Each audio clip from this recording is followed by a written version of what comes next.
2020 meeting of the Chippewa County Board of Supervisors to order. At this time, I'd ask that everyone join me on the Pledge of Allegiance, followed by a moment of silence.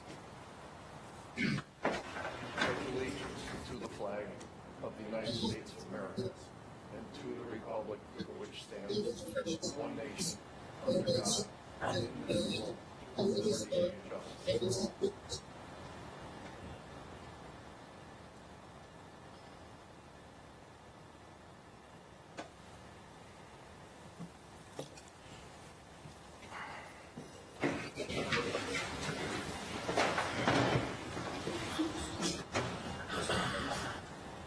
County Board organizational items, certification of members. Jackie Sadler. So before we do the certification, all the county boards, well, before that, if you are trying to call in, besides the phone number and meeting number, you will need the passcode 24477392. Again, that number is 24477392. I just totally felt like the lottery girl right there. And it is also on the agenda that is posted on the website. And then every county board supervisor has a yellow folder on their desk. Inside that folder is several items that you will need for tonight. One item is your oath of office. I will need for you to sign that after Judge Cray administers the oath. I will collect that oath at the end of the night, and then Judge Cray will notarize and sign later. And then you also have your certificate of election in there. Basically, I need you just to read it. If there's any changes, please mark the changes on the form, and then I'll make the changes, and then we will file that. You also have in your folder blank pieces of paper. Those will be used for voting for chair and vice chair, which are secret ballots. You also have some slips of paper in there for the election of the executive committee. On that form, you will also need to make sure you sign your name with each vote. And then I believe the last item in your folder is some directions if you are a chair of a committee and how to run a remote meeting. On your desk, you should also find 2 brand new pens that you can use. We have hand sanitizer in various locations in each room as well if you should need them. All right. So then also when you are we're going to get practicing for remote meetings. When you speak tonight, you'll need to turn on your mic. You also need to say your name and your district if you want to, so that way we always know who is speaking, so that way as we go to, like I said, our remote meetings, we'll get in that habit. I believe those are all the reminders we need. If we forget any, we'll let you know throughout the night. And then I will go to the certification of members. I hereby certify that the following persons have received the greatest number of votes for the office of County Board Supervisor in each respective district for which each was a candidate on April 7th, 2020, are hereby declared to be elected to said office. Supervisory District 1, Harold Buck Steele. Supervisory District 2, Glenn Sikorsky. Supervisory District 3, Ken Schmidt. Supervisory District 4, Lee McMiniman. Supervisory District 5, Tom Thornton. Supervisor District 6, Don Hauser. Supervisory District 7, Dean Gullickson. Supervisory District 8, James Michelson. Supervisory District 9, Michelle Shipman. Supervisory District 10, Charlene Curvina. Supervisory District 11, David Eisenhuth. Supervisory District 12, Carrie Ives. Supervisory District 13, Annette Hunt. Supervisory District 14, Chuck Hall, and Supervisory District 15, Lee Darrow. Next item is roll call.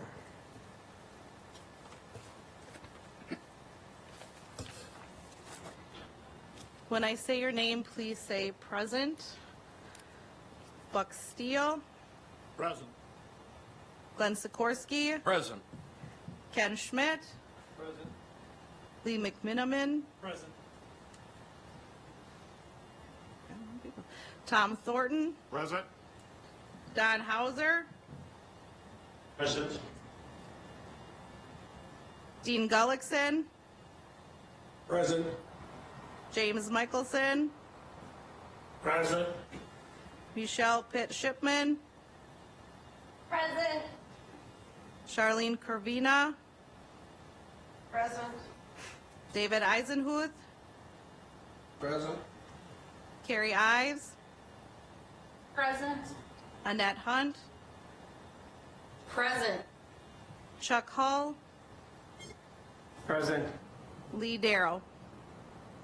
Present. Roll call will show 15 supervisors in attendance. The next item is the oath of office. At this time, Judge Cray will administer the oath of office for all the county board supervisors. And I would just note that there is a copy of the oath of office. It's included in your agenda packet if you'd like to follow along on that.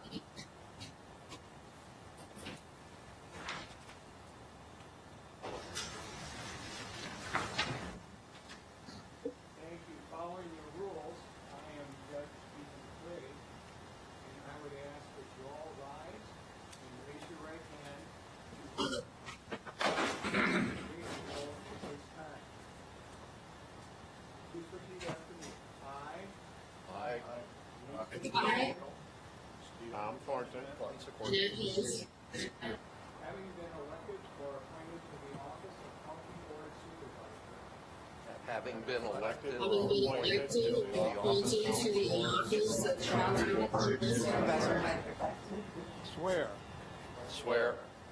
Swear. that I will support the Constitution of the United States That I will support that I will support the Constitution of the United States and the Constitution of the State of Wisconsin, the Constitution of the State of and the State of Wisconsin, and will faithfully and impartially discharge the duties of said office and will faithfully and faithfully and impartially discharge the duties of said office to the best of my ability. to the best of my ability. best of my ability.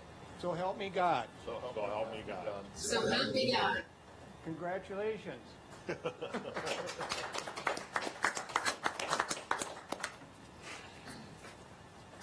Next item is approval of the agenda. There is a copy of the agenda included in your materials. And I just wanted to take this time to make a point of clarification on voting this evening. Due to the logistics, we won't be using roll call pro. We've got folks in both rooms. So the vote will require a roll call vote that will be taken by the clerk, and that will continue to be the protocol for voting as we go forward with any remote committee or board meetings. We would also ask that if you wish to speak, as Jackie indicated, please announce your name before doing so and then pause momentarily before speaking. Having said that, at this time, I would ask for a motion for approval of the agenda. So move. Second. Michelle Shipman. I have a motion from Supervisor Sikorsky and a second from Supervisor Steele. Any discussion? Seeing there is none, at this time the clerk will take a roll call vote. Please indicate either aye or nay after your name is called out. And please turn your microphones on before you issue your vote. Supervisor Steele, Aye. Supervisor Sikorsky, Aye. Supervisor Schmidt, Aye. Supervisor McBinaman, Aye. Supervisor Thornton, Aye. Supervisor Hauser, Aye. Supervisor Gullickson, Aye. Supervisor Michelson, Aye. Supervisor Shipman, Aye. Supervisor Corvina, Aye. Supervisor Eisenhuth, Aye. Supervisor Ives, Aye.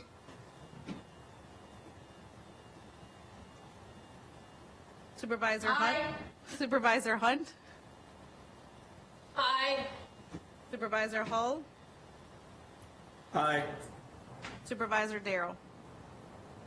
Aye. The vote is unanimous. The agenda is approved. The next item is election of the chair. And before we open it up for nominations, I just wanted to take this time to go over the process so everybody understands. First, we'll take nominations. We'll ask that you please state your name before making a nomination. Seconds aren't necessary, but you may do so if you choose as a show of support. But we will not be asking for nominations.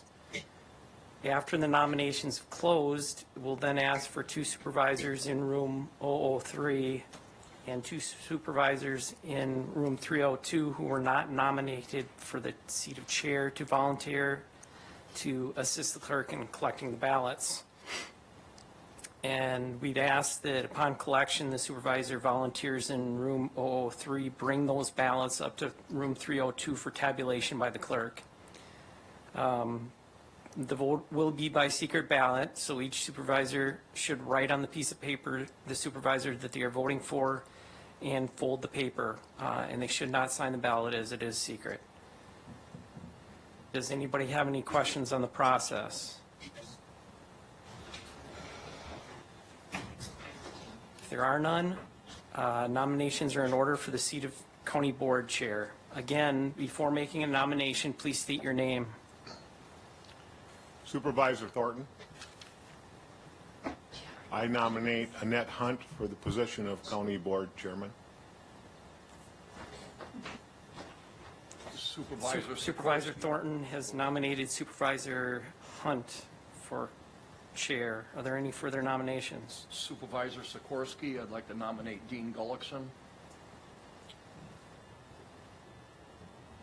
I have a nomination from Supervisor Sikorsky for Supervisor Gullickson. Are there any further nominations?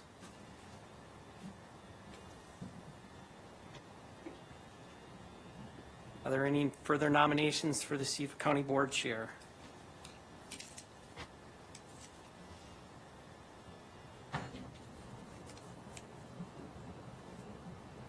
Are there any further nominations for the seat of County Board Chair? If there are no further nominations, nominations are now closed. The following supervisors have been nominated for the seat of County Board Chair. Supervisor Annette Hunt and Supervisor Dean Gullickson. At this time, then, we would ask for 2 supervisors from each room who were not nominated to volunteer to assist in collecting ballots. We have volunteers.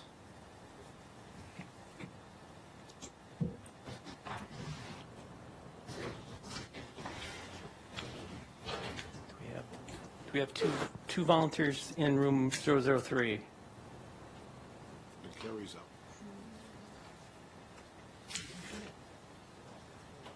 I don't think it does.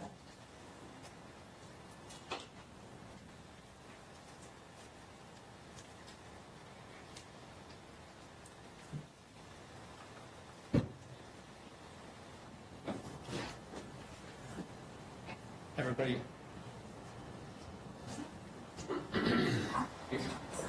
Have all who wish to vote done so?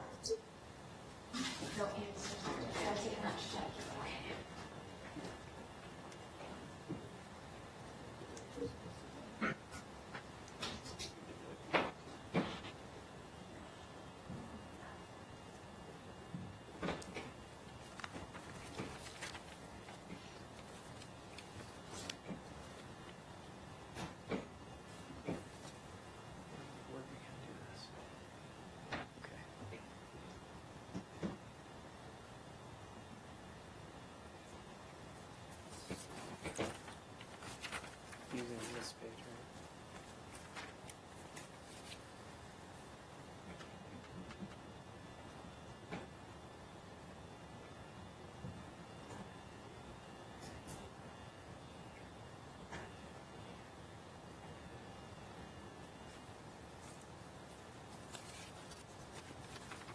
The process for counting the votes is slightly different this year. Last year it seemed maybe a little confusing. So I will count all the votes first, then I will hand the ballots to Todd. He will then count the votes, and then we will compare that our numbers match. And I'm waiting to count all the ballots till everyone's are up here.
I guess the elevator goes home.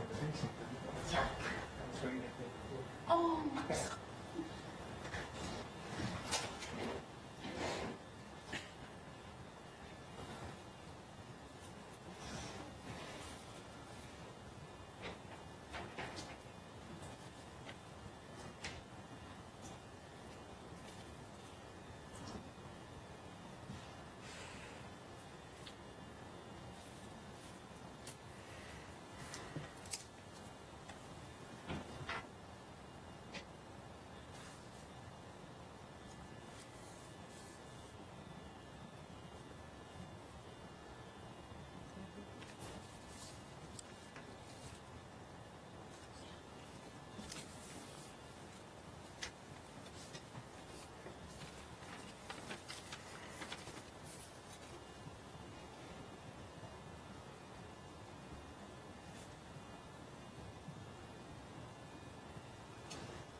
I will.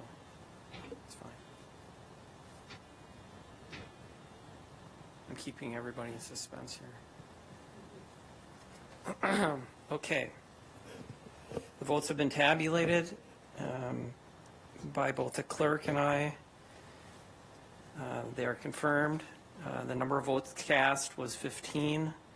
Votes necessary for election was 8. Supervisor Gullickson received 8 votes. Supervisor Hunt received 7 votes. Supervisor Gullickson has been elected County Board Chair. Congratulations. The meeting now belongs to the chair. please come up and take your seat on the dais.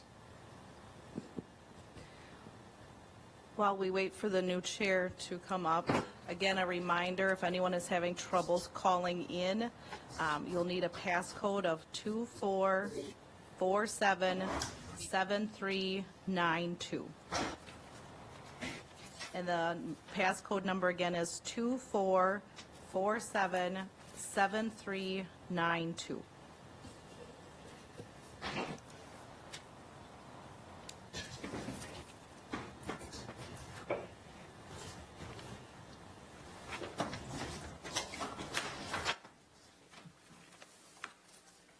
Blake.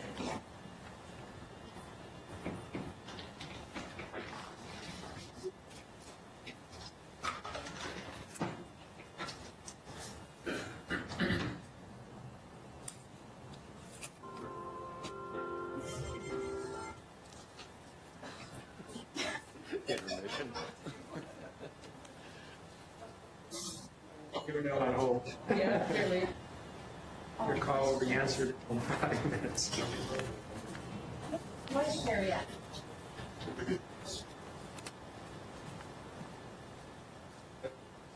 I don't know, because I thought that same thing.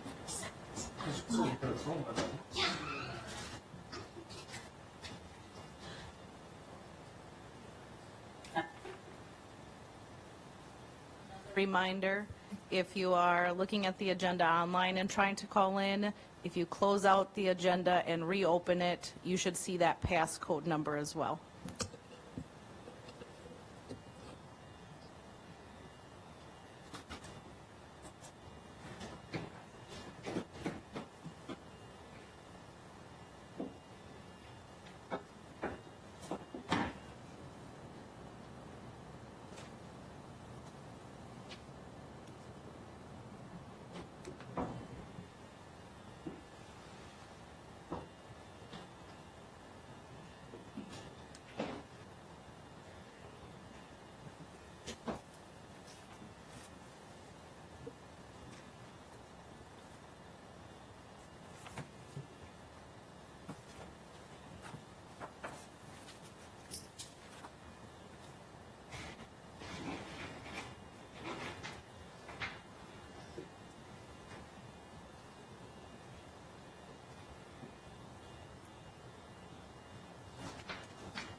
Okay, thank you.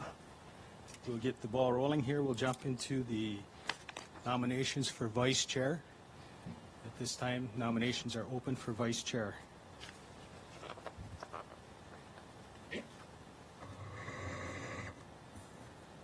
Supervisor Steele from District 1. I would like to nominate Glenn Sikorsky. Okay, Glenn Sikorsky's been nominated. Any other nominations?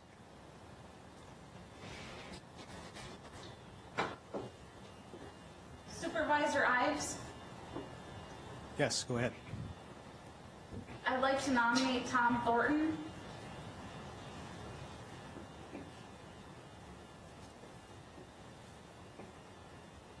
Okay, Tom Thornton's been nominated. Any other nominations?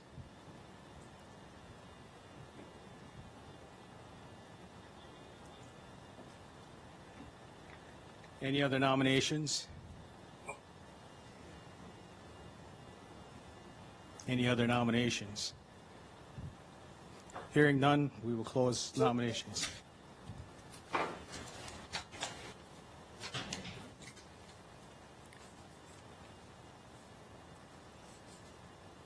So then you can fill out your ballots and give them to your designated individuals.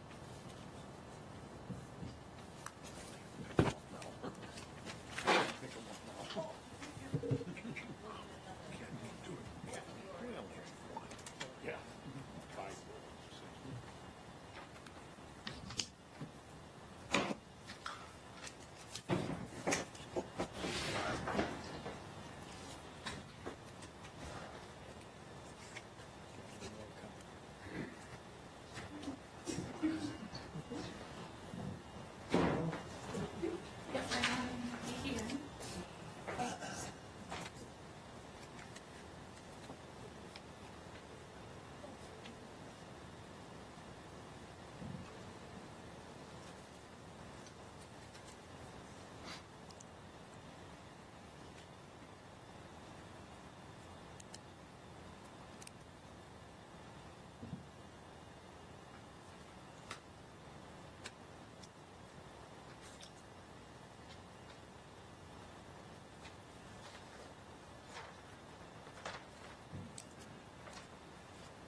This time, did he? No.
Okay, 15 votes were cast, 9 votes for Glenn Sikorsky, 6 votes for Tom Thorson.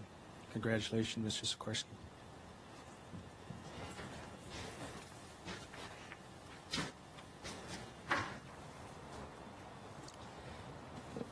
Moving on to election of 3 at-large executive committee members.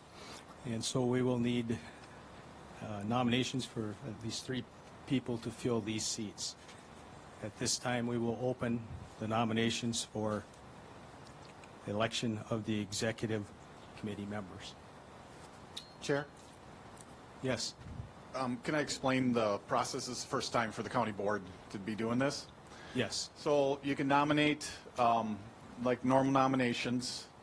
Somebody has to receive 8 votes in order to be on the committee, and we'll continue to vote until until we get the 3 nominations. So this could go on for a while if we get 3 right away, but vote for 3 people. Make sure you sign your ballot. If you do not sign it, we cannot count it. So make sure the ballot's signed. Any questions? All right, thank you. Okay. We'll open the floor then for nominations. Supervisor Thornton. Supervisor Thornton, go ahead. I wish to nominate Supervisor Ives to the executive committee.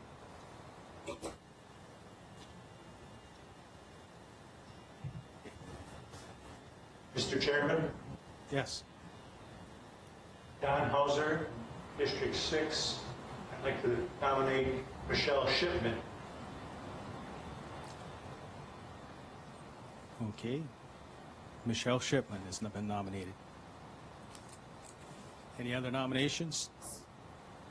Supervisor Hunt, Yes.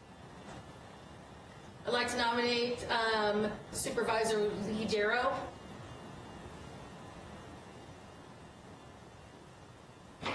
Okay. Mr. Darrow's been nominated. Any other nominations? Supervisor Darrell, I'd like to nominate Annette Hunt. Okay. Annette Hunt has been nominated. Any other nominations? Supervisor Sikorsky, I'd like to nominate Chuck Hull.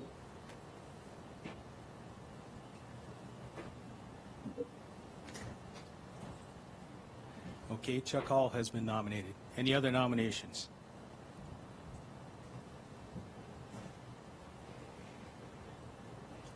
Supervisor Eisner, Yes. Go ahead.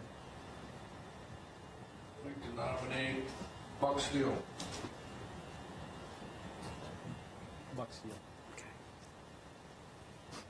Buck Steele has been nominated. Any other nominations? Any other nominations? Any other nominations? Hearing none, we'll close nominations at this time.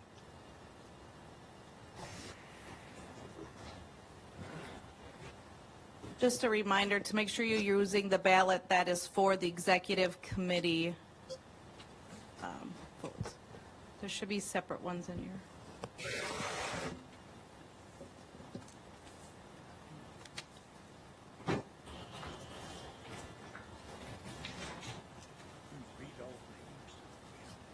Okay.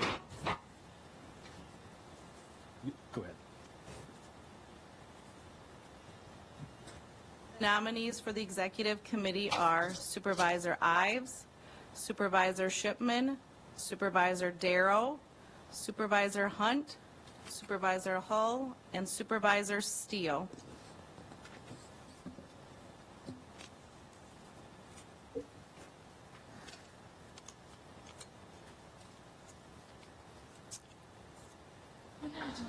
No, we can't. Need 2 more. I think the way it works, anybody's nominated, they can't be the ones collecting the ballots. So, You're supposed to walk together too. Okay. pardon? The purpose is to go together, not separate, like one on the elevator, one on the stairs. Supposed to go together, that way you, It's a company. Point of order. What's the question here? Do we have, The question was, the people we had bringing the ballots up before are both on the ballot, so we need 2 other people, I believe. okay, have you found 2 other volunteers? Here or so, okay.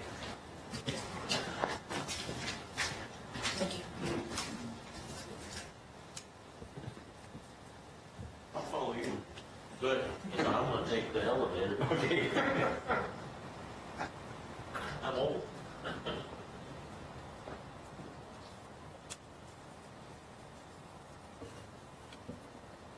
Also hard to stay more than 6 feet apart on the elevator. That's true. That was the thinking. Since I can take the stairs, I did them. Everything's a little different right now. I don't know how to. Your best.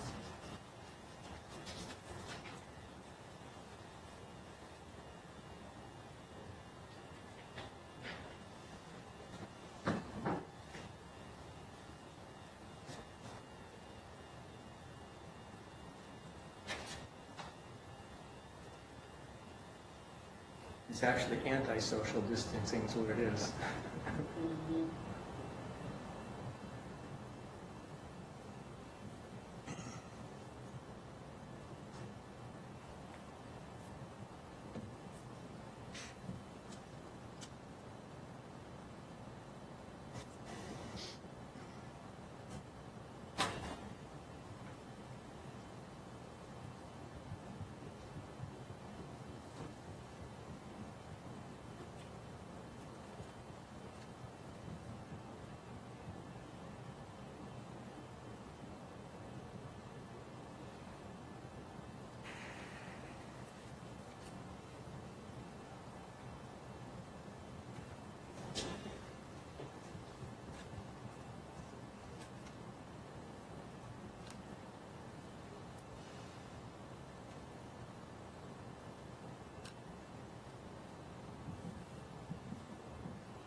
By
the end of June, he has requested that we push this discussion off to the first meeting of July.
going too deep.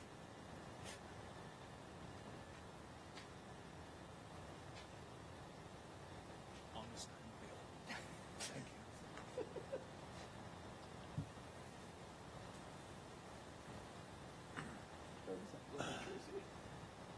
It's kind of annoying.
That's not fun.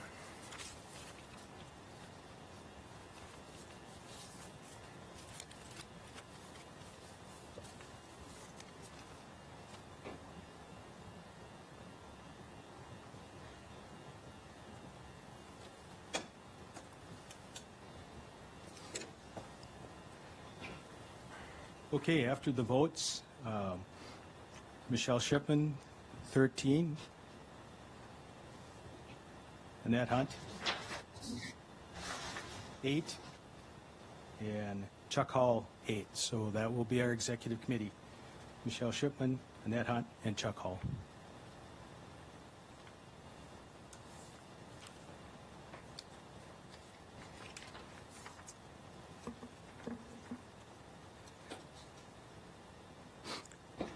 Okay, moving on to number 4, the agenda. I'll turn the floor over to Todd Pauls for parliamentary procedure training. Okay. Thank you, Mr. Chair. I'd like to start by welcoming the newly elected board members and returning board members. Before we get into this exciting training on parliamentary procedure that I know all of you have circulated as your highlight on the agenda, I think this is proper to introduce myself. As the chair said, my name is Todd Pauls.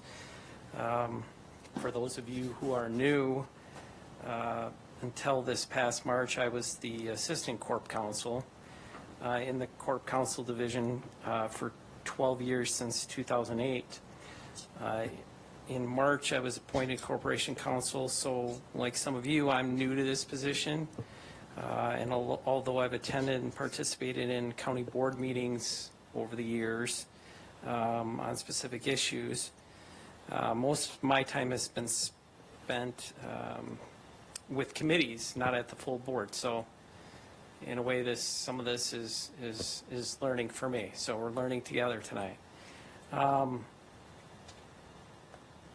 Although parliamentary procedure applies to committee meetings as well, at committee meetings it's a little less formal due to the size, and so the rules at times can be relaxed. So again, I'm learning just like you the finer points of parliamentary procedure as we go here. I understand for some of you this is old hat, but I'm just going to ask for you to be patient, and if anything, it's never a bad thing just to shake the dust off and brush up on the rules. So just be patient with me tonight. We'll get through this together. And I may forget to,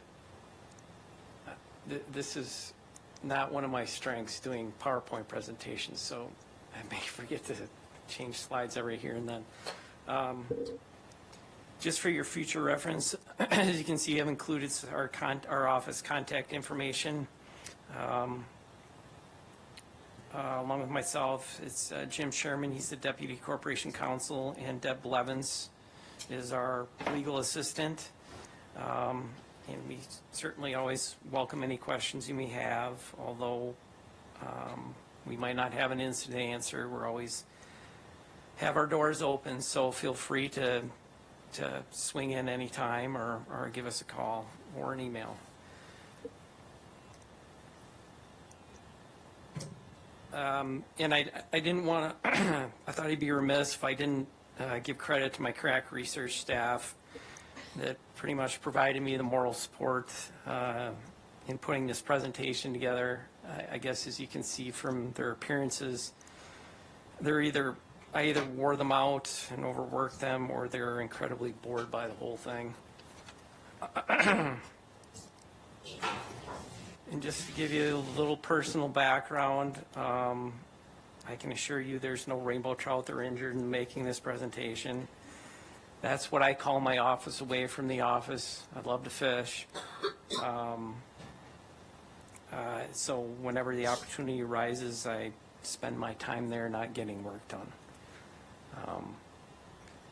Again, I said my office door is always open. You can come in with questions, or if it so moves you, if you have tips for getting work done in the office, outside of the office, I'm always open to those too. So, okay, enough of that. Let's get started. My primary objective in the short time we have tonight is to provide you with some basics on parliamentary procedure, or otherwise known as rules of order. Because of the short amount of time, I want to make sure that you have enough information that you feel confident enough to understand how to properly get business before the board for consideration. So I'm glad to entertain any questions. I would just ask if you just hold them off until the end of the presentation. I'd appreciate it. So essentially we have three sources of parliamentary procedure. Those are the Chippewa County Court of Ordinances. We have Robert's Rules of Order and the Wisconsin Statutes and Constitution.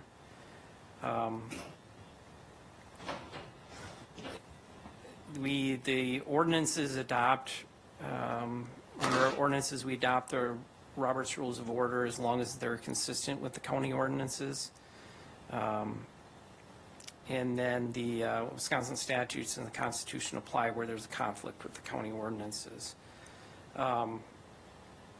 Although the ordinances and Robert's rules generally should be applied to committee meetings, some rules can be relaxed given the smaller size of the body and that's involved. So what is the object or the goal of the rules of order?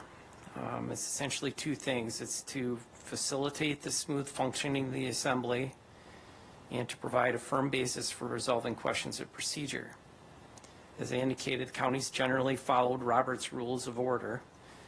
That's this nice thick 600-pound or 600-page book here.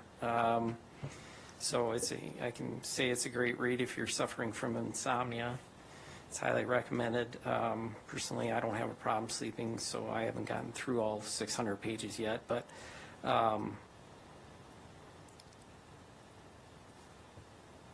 feel free to read that if you will. But generally, it's used in terms of a as needed type thing. You know, if you're referred. But it is fairly handy and it's fairly easy to understand. It's very straightforward. So. So now that we know that we have a bunch of rules to run our meeting, the next question is, what else do we need? Here we go. What's that? Towards the computer. It's the computer that changed.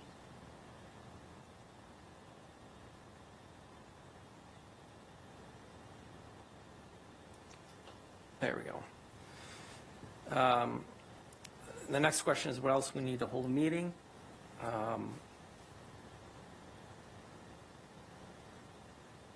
In order to hold a meeting, we need what for parliamentary procedure purposes is called a quorum. A quorum, as it indicates, is a majority of the entire membership of the body, be it the county board or its committees, boards, or commissions. In case of the county board, that would be at least 8 supervisors present to conduct business. And what constitutes a quorum obviously varies depending on the size of the body. So if you've got a body with 5 members, you're going to need 3 members in order to have a quorum, and 6 members, you'll need 4 members to have a quorum. So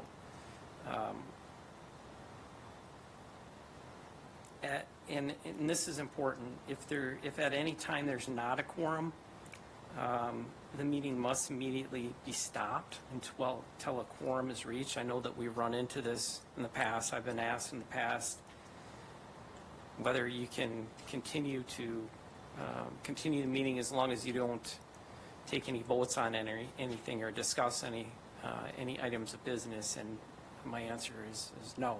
You've got to stop the meeting until you get a quorum. So there really isn't any flexibility on that.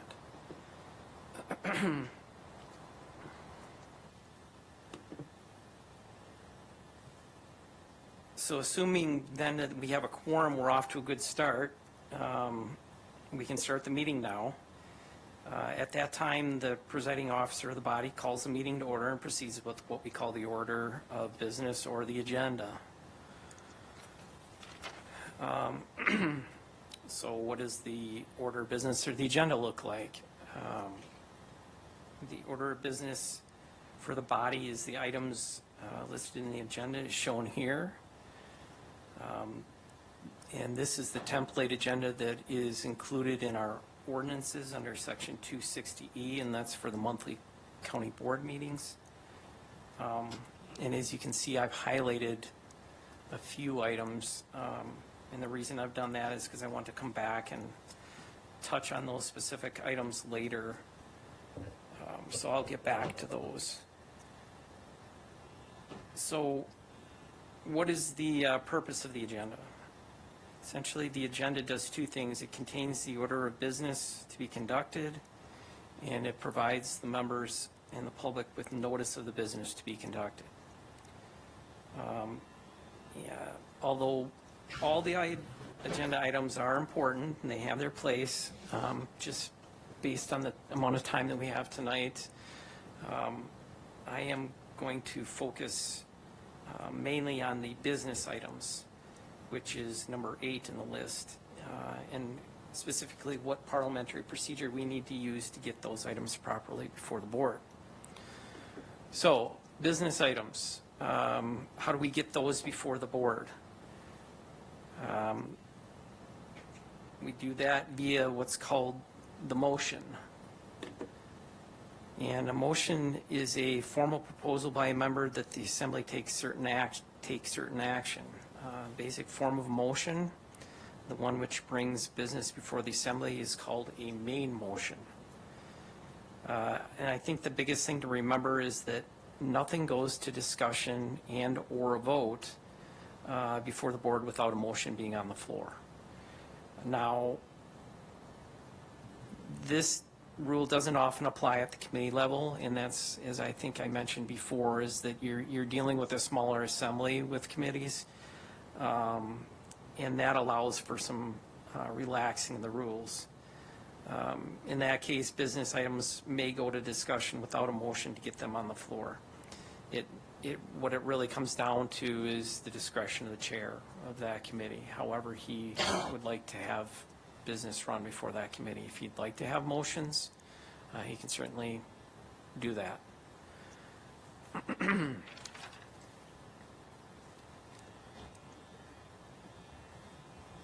So now that we know that we need to make a motion to get business before the board, how do we make that motion?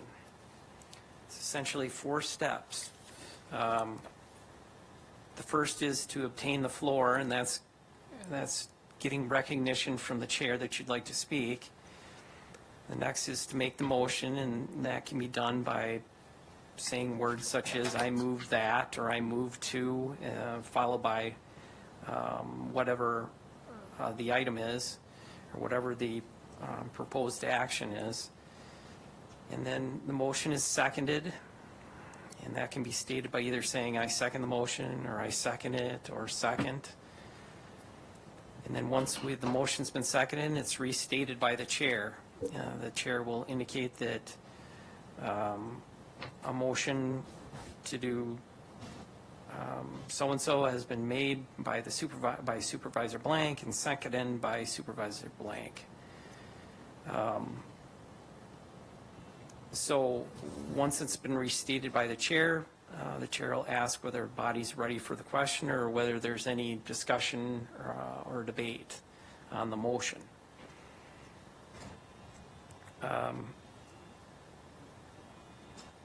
And a few things I want to highlight on that is that on that process of making the motion, just to keep in mind that the person who's making the motion should address the chair as Mr. Chair or Madam Chair.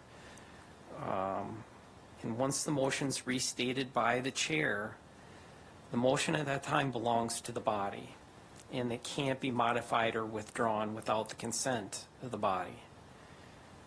Make sure that you're specific in your motion to avoid confusion on what's being voted on, and the best way to do that is to write down your motion if you can. And also, if you can, try to avoid using the phrase "so moved" or "I'll make that motion," unless it's just for a routine item.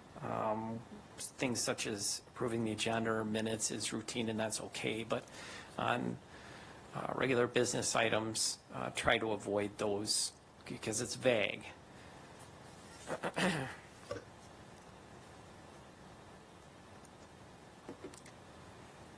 So,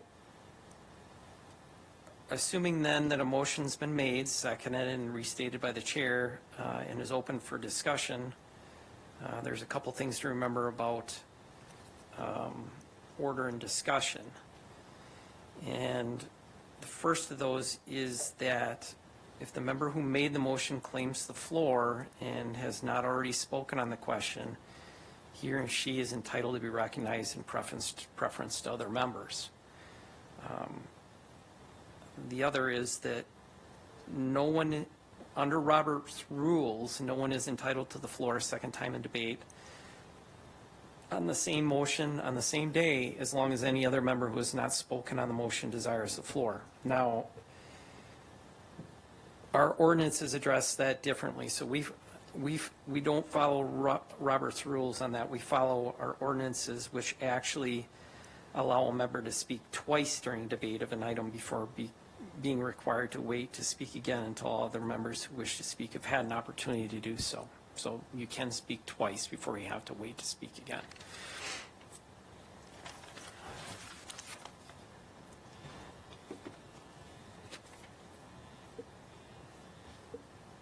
So next, there's just a couple things. If it, Can we ask you a question, or you want to? if it's okay, can you just hold it Yep. until the end? If it's a quick question, that's fine. It's up to you. Don't matter. If you don't mind, let's just hold it to the end. I'd be willing to entertain that at the end. A couple of things about discussion and debate of the motion. As I mentioned before, make sure that you obtain the floor before you speak, getting recognition from the chair, and make sure that the debate is confined to the merits of the motion.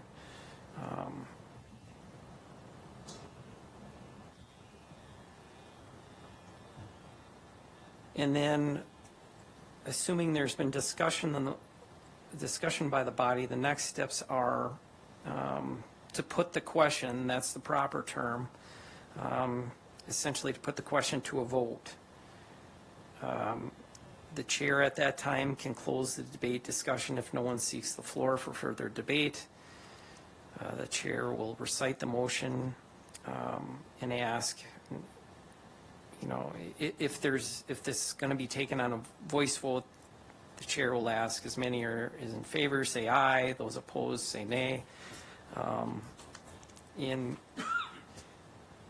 In the county board's situation, you folks will be using the Roll Call Pro software. So once that's for voting once things get back to normal. But in the meantime, because we're going to be doing things remotely, we'll be using the roll call votes while we do that until we're all able to meet in the same room. Okay.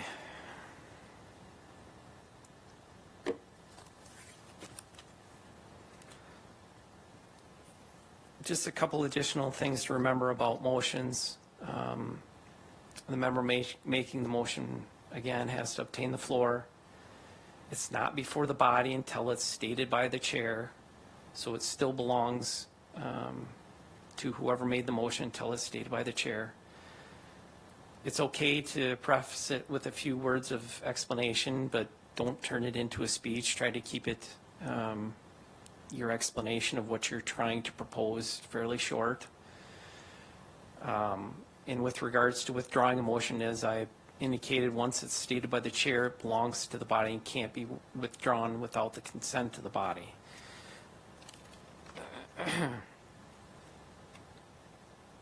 So touching on that last point on withdrawing a motion. Again, the motion belongs to the member before it's stated by the chair. So upon recognition by the chair, the member who made the motion can modify or withdraw the motion without the consent of anyone. They can do that up until it's been stated by the chair, but at that point, if they want to request to withdraw or modify the motion, they have to get consent to the body, and what will happen is the chair will, once the request has been made to the chair will ask the body if there's any objection to that or not. And if there's no objection, they can go ahead and it can be withdrawn.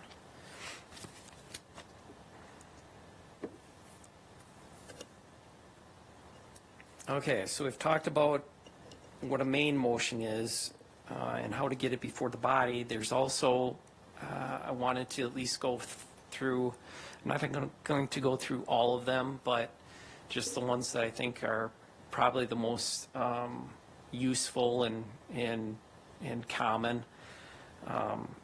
These are the secondary motions. The purpose of those motions is to help the body to treat or dispose of a main motion.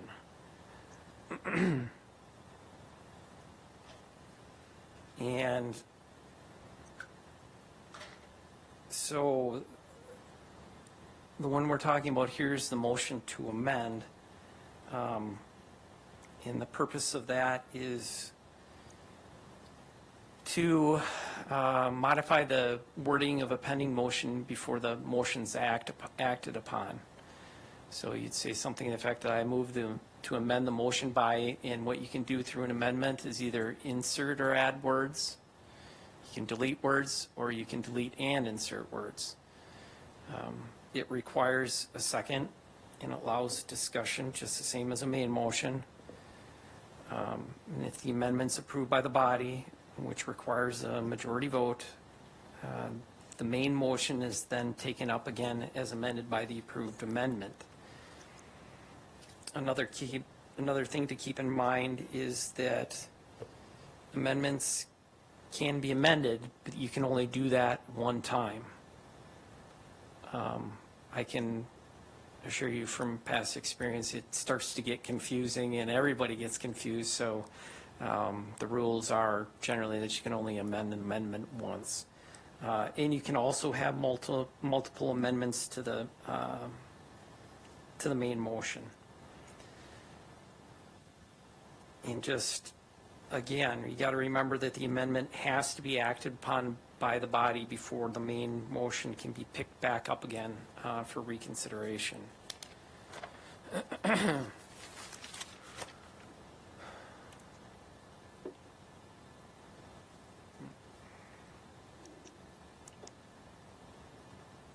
Somehow that one just disappeared. I guess there's nothing on that one. That was one of my fancy graphics too. Oh, well, this is how, okay, there we go. Those are the fancy graphics I threw it in, make it look like I know what I'm doing with PowerPoint, which I don't. No, actually it just tries to give you an idea in terms of the flow of how you work your way through each amendment and then back to the original motion. So, yeah, and there's another one of those fancy graphics. I just wanted to throw that in there and make sure everybody's awfully quiet. Make sure everyone's still with me, whether you're hanging by a thread, catching flies like this gentleman. No, that's not my father. Anyway, we're almost there. We'll press on.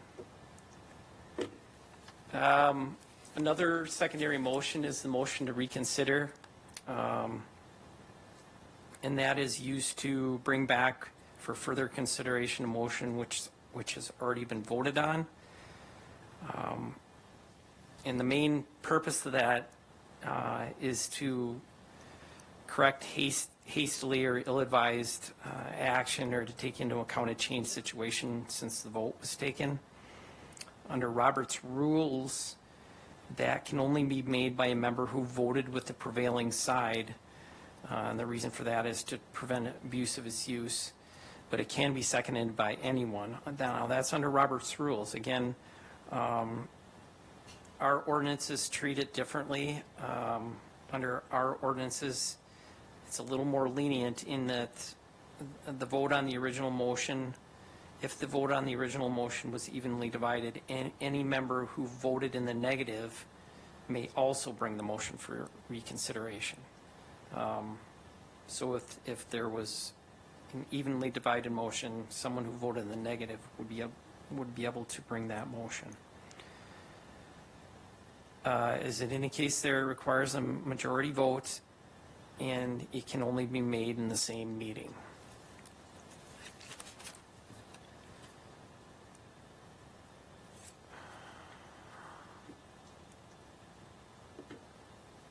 The next one is the motion to lay on the table. That's what some people tend to, which is commonly but not necessarily correctly referred as the motion to table. It's more properly stated as the motion to lay something, an item on the table. And what that does is that it temporarily sets aside the pending question or the pending item. One, when something else of immediate urgency has arisen, or two, when something else needs to be addressed before consideration of the pending motion. And here, number 3 is pretty important. And with intent to take up the previously pending question later in the meeting. It's out of order if there isn't any urgent matter or the intent to lay something on the table is to kill the matter or avoid dealing with it. It's commonly misused in place of the motion to postpone indefinitely or to postpone to a time certain. And lastly, just another thing there is that by adopting it, it halts consideration of the item without debate. So there's no debate on that motion.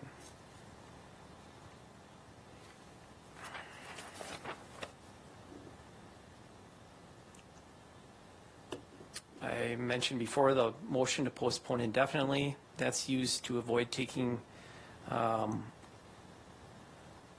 vote on the pending question or matter. And usually when that's used to test the strength of a pending motion or a pending matter that the mover opposes. It also can be used to dispose of a badly chosen main motion that the mover realizes can't either be adopted or rejected without undesirable consequences. It requires a second and a majority vote, and its adoption kills the motion. The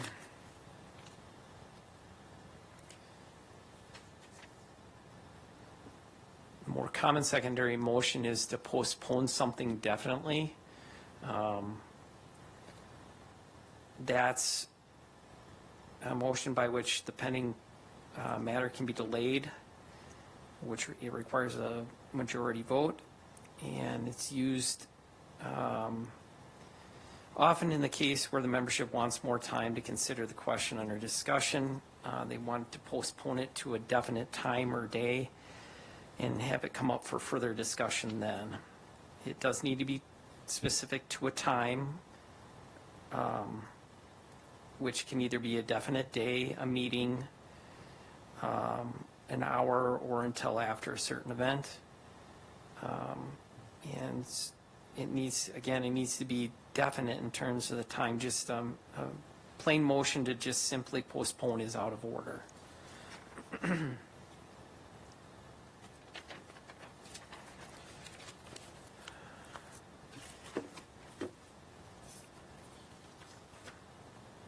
For now, I'm going to skip the motion to rescind. That you can look at that in your at your leisure.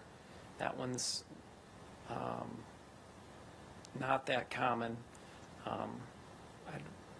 but I think I don't see this a lot, but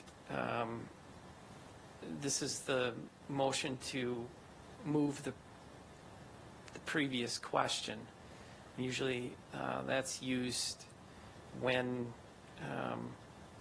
someone wants to bring the assembly to an immediate vote. They believe there's been enough discussion on the matter. And as I indicate there, it's often mistaken for a call for the question. It's properly referred to as moving the previous question. It is more stringent. It requires a second and a 2/3 majority vote. And it's out of order if anyone who wishes to speak has not been heard. So that's probably why it's not all that, you don't see it all that often. Because if there's anyone who wishes to speak yet, you've got to allow them to do that.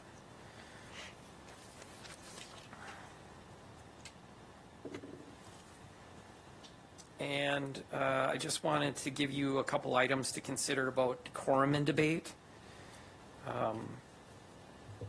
One is that the chair should not speak in debate.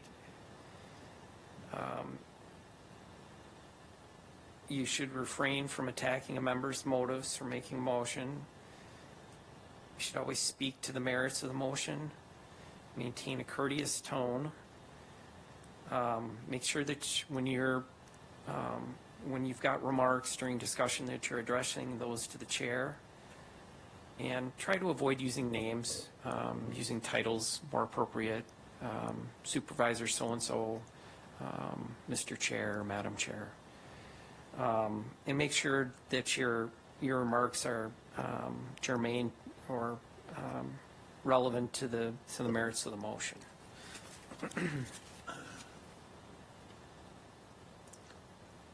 Okay. If you recall, there was some items on the agenda that I wanted to just touch on. So I'm going to go back to those. These are just some considerations I'm going to leave you with. These are all items in which there have been varying degrees of confusion on procedure for those items. So we thought it would be a good opportunity to try and clear some of that up and get everyone off to a good, off on a good foot here. So the first one is the consent agenda. All items on the consent agenda are normally approved in one motion due to the repetitive, routine nature of those.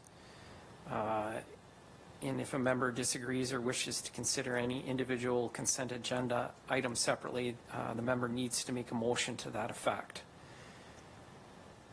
With regards to the public wishing to be heard, the chair is encouraged to recognize members of the public wishing to be heard at the beginning of the meeting, although the chair could, if he so chooses, recognize a member of the public during discussion of the particular agenda item.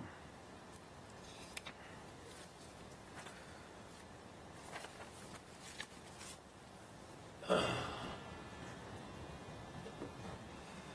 couple of other things on the public wishing to be heard. The public can only speak on items that are on the agenda, so make sure that they're only speaking to those items. And also, importantly, board supervisors and staff are strongly discouraged from speaking as members of the public. It's hard to maintain your independence and to separate the two when you're acting as supervisor in the same meeting to all of a sudden turn around and speak as a citizen. It becomes a conflict there. With regards to closed sessions, there was a recent ordinance change, so I wanted to mention that. The motion to go into closed session must now include the names of all individuals that will be allowed to attend the closed session. And then if seconded, there will be a roll call vote taken on that. And then if the motion to go into closed session is approved, the chair will announce in open session those individuals who will be allowed to attend the closed session. So that's a bit of a change. We didn't do that prior. And then the minutes from the closed session shall include those members in attendance and the time the body convened in and came out of closed session. And the closed session minutes shall include any motions and votes taken on those motions in closed session.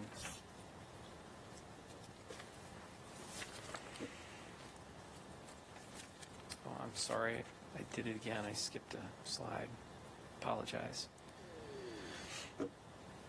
With regards to communication agenda items, we've eliminated those as an agenda item for committee meetings only. So they're still on the county board agenda, but for committee meetings, they won't be on the agenda anymore. Instead, if there's any correspondence item requiring discussion, those should be specifically listed and described under the agenda under reports, so that it's noticed properly to the public.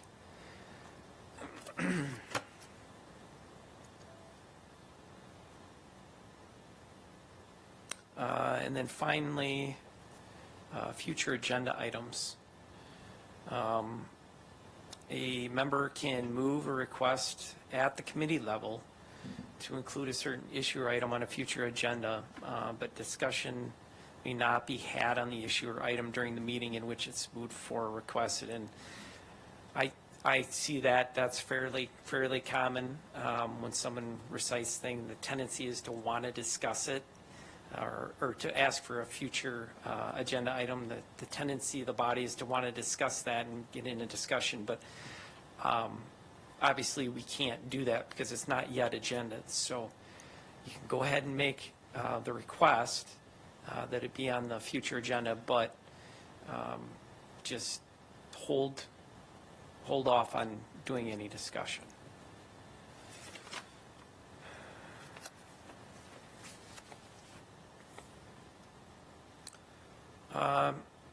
And then to wrap up, I just wanted to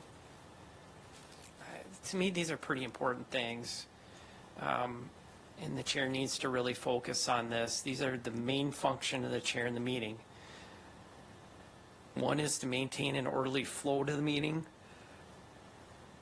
And two, to keep the body on task. Don't allow discussion to stray from the specific agenda item on the floor. Sometimes at the committee level, there's a tendency to kind of wander and we want to try to stay on task as much as we can. And the other is for the chair not to dominate the discussion. His job is to lead the meeting and keep everything orderly, certainly to stimulate discussion, but not to dominate it. And then finally, I don't want to forget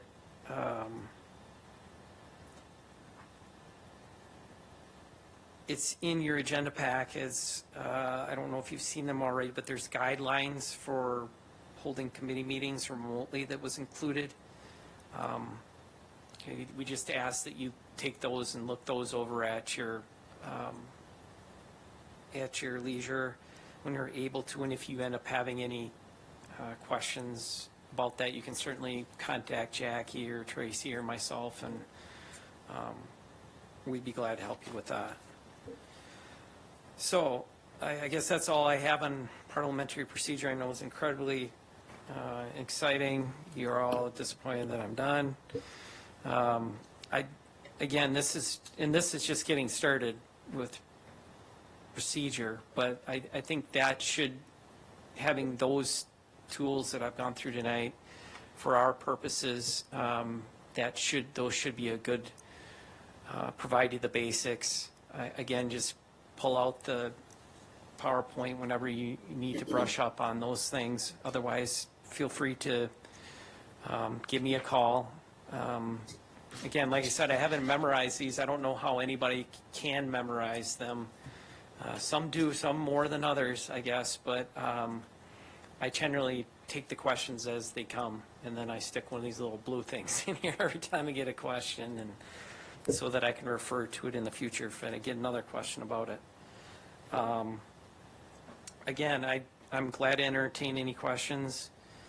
I can't guarantee that I can necessarily give you an answer tonight. If I can't, I'm more than glad to get back to you after the meeting in the next few days with an email or a phone call if that works for you. So again, in the future, if you got parliamentary procedure questions or any questions at all, always feel free to stop by. Jim or I, more than glad to talk to you. So Ken. Supervisor Schmidt, did you have a question? I think I'll let it slide for it now. Okay. Supervisor Skorsky? Yeah. In a closed committee, are other supervisors not on that committee allowed to stay in that closed session? They are allowed, yes.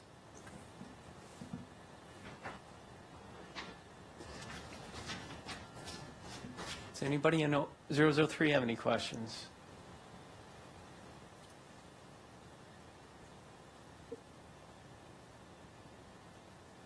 Okay.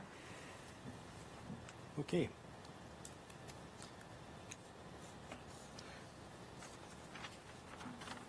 We will move on to Section 5, consent agenda, and in this particular case, you'll see it's the approval of the county board regular meeting for March 10th. Normally, there's more than one item, as Mr. Pauls had indicated, but tonight there's just that one item in the consent agenda. So I would entertain a motion to approve that consent agenda.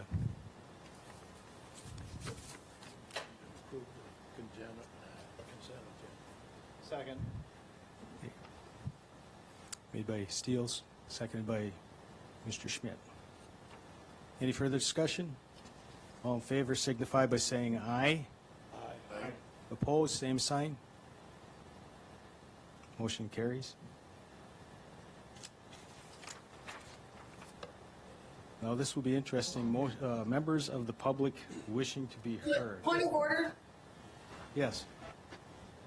I'm sorry, this is Supervisor Hunt. Were we supposed to do a roll call vote on that? Are we supposed to do a roll call vote? You are correct. With the virus situation here, we will do a roll call. I will have the clerk read the roll. Supervisor Steele? Supervisor Sikorsky? Aye. Supervisor Schmidt? Aye. Supervisor McMiniman? Aye. Supervisor Thornton? Aye. Supervisor Hauser? Aye. Supervisor Gullickson? Aye. Supervisor Michelson? Aye. Supervisor Shipman? Aye. Supervisor Kervina? Supervisor Eisenhuth? Aye. Supervisor Ives? Aye. Supervisor Hunt? Aye. Supervisor Hull? Aye. Supervisor Darrow? Aye.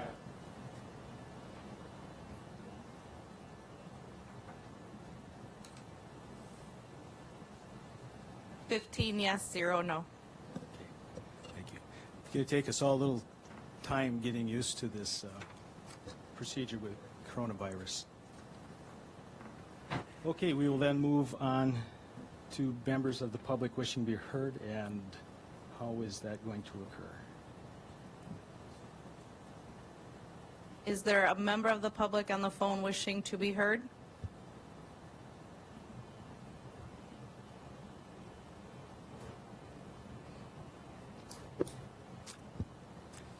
Hearing none, we will then move on to a business item. Resolution 15-20, resolution to ratify public health emergency proclamation.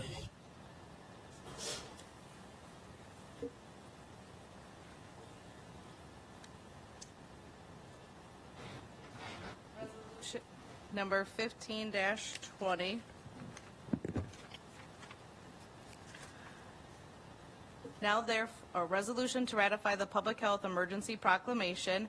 Now therefore be it resolved that the attached March 16th, 2020 public health emergency proclamation is hereby formally ratified, and the emergency powers granted thereunder shall continue while the emergency conditions caused by the COVID-19 pandemic exist and until further notice. Approved this 21st day of April 2020 by the Chippewa County Board. Do I hear a motion to put it on the floor? Supervisor Thornton, motion to approve. Is there a second? Supervisor Schmidt, second. Okay. Any discussion? Otherwise, I'll have the clerk call the vote. Okay. Want to speak? Yep, go ahead. Thank you. First of all, good evening. I'm Randy Schultz. I'm the county administrator. Throughout this whole process, I just want to thank Supervisor Darrow. While I was in daily contact with him, I want to thank him for his insight, his counsel, and his support. Sometimes his counsel was professional, and sometimes it was personal. So this has been a difficult time for everybody. So I really appreciate your support on everything you did throughout this difficult emergency. So I've been in contact with county board members, with the employees, with the public throughout this whole process. Really started for us on March 11th, which is about 6 weeks ago, and everything changed for everybody, but it was unbelievable the amount of time and effort that we spent dealing with this problem. Things would change within meetings we were within. I was going to call Supervisor Darrow a few times and tell him what our plan was. Before I got downstairs, it changed from the information we received earlier. So currently we're in a what I call continuation of service plan, and that is we try not to have full staff in any department at any time. The reason for that is if an area becomes infected or employees in that area become infected, we can remove those employees, clean the area, and bring in other employees to continue service for the public. That's where we're at currently. We are looking, obviously, financial. Obviously, this is hitting everybody. It's hitting us in both cost and lost revenue. We currently have the finance team working on that, what the impact is on the cost and the loss of revenue. There's been several bills that have been going around. The last federal bill had quite a bit of money in there for counties, about $150 billion. That got removed at the last hour, but they are looking to do another bill. And from the information we're receiving from NACO, that would include lost revenue. Currently, there is no money for lost revenue. It's only for expenditures. So we're looking for both. Sales tax has come up quite a bit. We do a great thing here in Chippewa County is we don't use our sales tax for 2 years. So the sales tax we're earning now, we won't use till 2022. So what that allows us to do is do some planning, which is great. So obviously we have other revenues that come in, and we'll be able to, as we get more information, obviously come up with a plan for that. That's kind of where we're at with this. This resolution obviously was signed on March 16th, and then we're required to ratify it by the full county board, and it will end when the epidemic or the pandemic ends officially. So that's all I have. Okay, any further discussion? Hearing none, I'll have the clerk call the roll.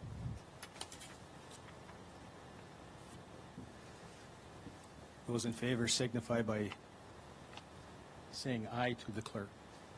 Supervisor Steele? Aye. Supervisor Sikorsky? Aye. Supervisor Schmidt? Aye. Supervisor McMiniman? Aye.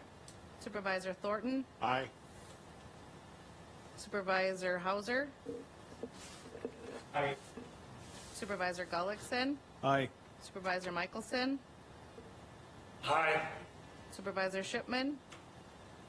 Aye. Supervisor Kervina? Aye. Supervisor Eisenhuth?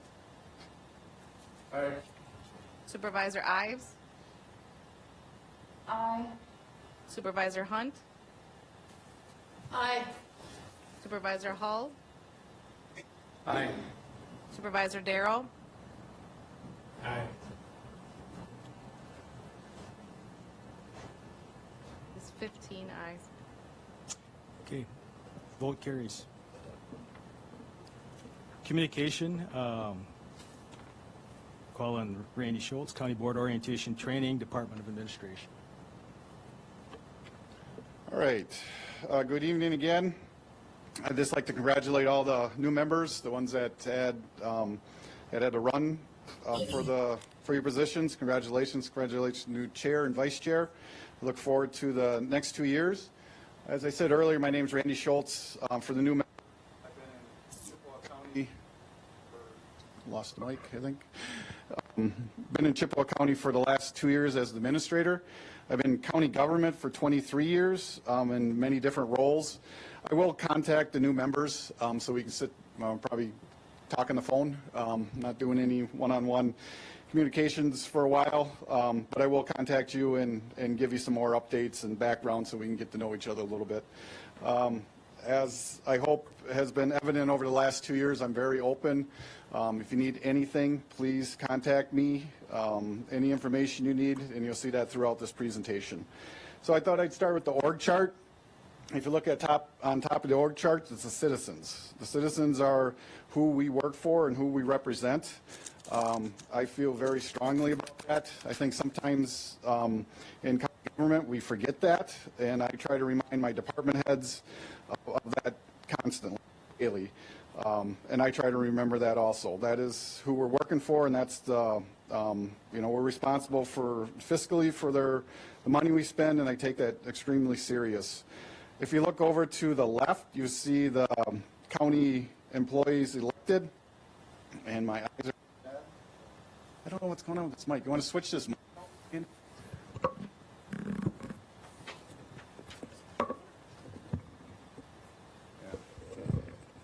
We'll try this one. Maybe it's my height. I'm not sure. Going back to the county employees, elected officials, as you see, there's a county clerk that's elected, coroner, register of deeds, clerk of courts, sheriff, and treasurer. I treat these elected officials just like I would department heads. They're responsible for a lot of money, a lot of employees, and I try to have a great relationship with them, and I do with every one of them here. They have a lot of responsibility. They answer to the electorate, but I've had really good relationships in my previous position and here, so I think we work very well together. If we move over, it says state employed elected officials. These are the judges. We have 3 judges. You met one of them tonight, and we have a district attorney. These are elected by the people, but they're also paid by the state. So that's the difference between the other group. They're paid for by the county. And then there's a little unique one underneath the judges. It says register and probate. This is actually a position that's appointed by the judges, but is actually our employee. So they're paid for by the county. It's a unique thing with county government. And so then we move over and we talk about the county board chair. And then we have the county board policy makers. The county board makes the policy. You'll see throughout, and I hope the members that have been here for the last 2 years will see, I will present what I think is the best option, what I think is the best solution to problems. Your department heads will do the same thing. We'll provide you with all the information you want or need to try and make an informed decision. And then at the end of the day, you guys make the decision.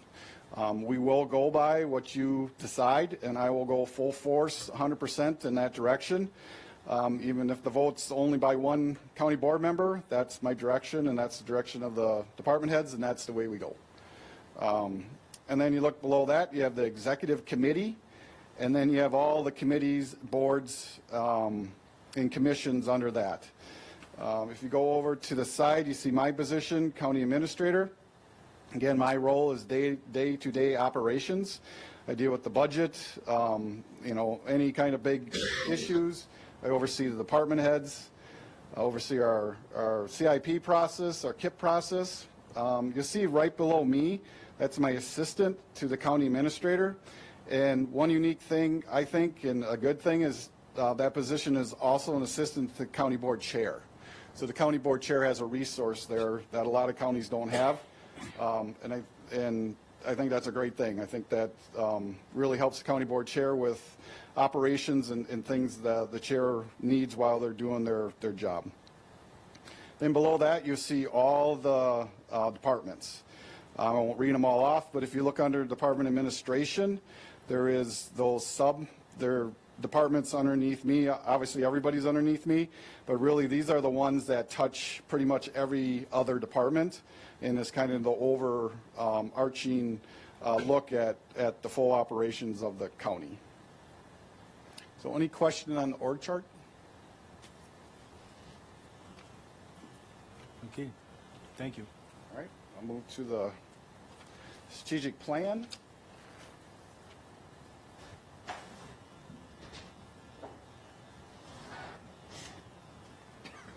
Okay, as you see, we did quite a bit of work on the strategic plan this year. It was completed and adopted on January 14th, 2020. We did a vision and mission statement with that. Previously, there was not a vision and mission statement for the plan that was done in, I believe, 2011. I think that was the last plan that was done. So this obviously has been put on the back burner like a lot of things because of what we're going through, but the next steps will be to have that reviewed through the department heads with the new policy committees, excuse me, and review their current one. When the previous plan went through the Departments did have a mission and vision statement, so we want to make sure that their mission, the mission and vision statements within the departments coincides with what the county board's mission and vision statements are.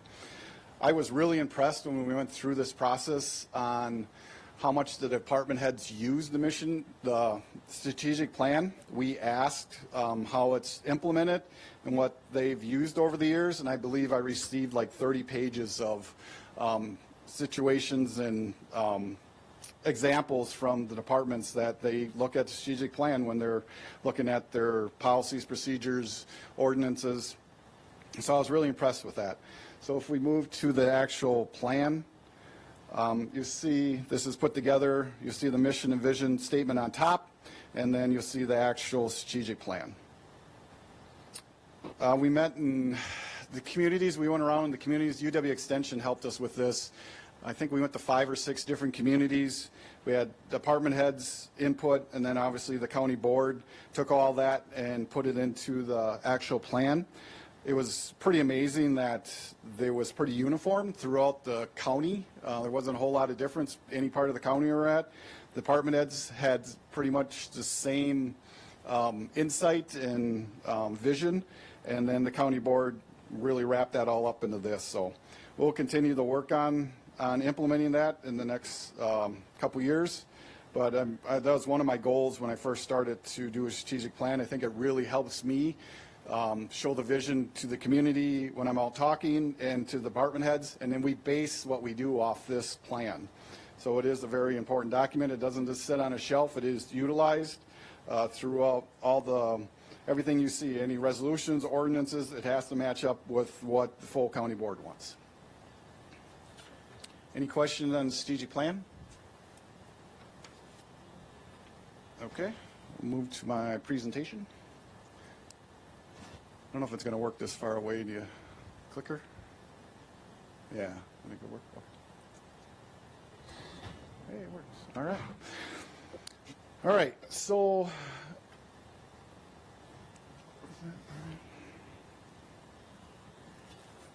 I could be on the right page. That would help. All right, so the new committee assignments, and this really is the county board relationship with the county administrator, department heads, and elected officials. So for new committee assignments, as the county board supervisors, you will be appointed to standing committees, statutory commissions and boards, and special committees. You all filled out what you want for that, and we'll meet tomorrow and go through all those and put those together and obviously bring that back for Thursday. The committee appointment process is conducted in a manner that equally distributes committee assignments while minimizing the number of quorums of other committees. This is actually pretty difficult with 15 members. It really takes some time to go through that. I was really impressed. I've done this obviously before in my other, where I worked before, and I'm really impressed with how it's done here with trying to even out the committees. It can be difficult sometimes, and it can be hard, especially not to have quorums for other committees, but it was really worked hard on trying to even those out. So the appointment process is performed in a manner that is sensitive to maximize your time as a county board supervisor. In order for you as a county board supervisor to be effective and engaged, it is important for you to attend and participate in the committee meetings. As Todd talked about, the committee meetings are less formal.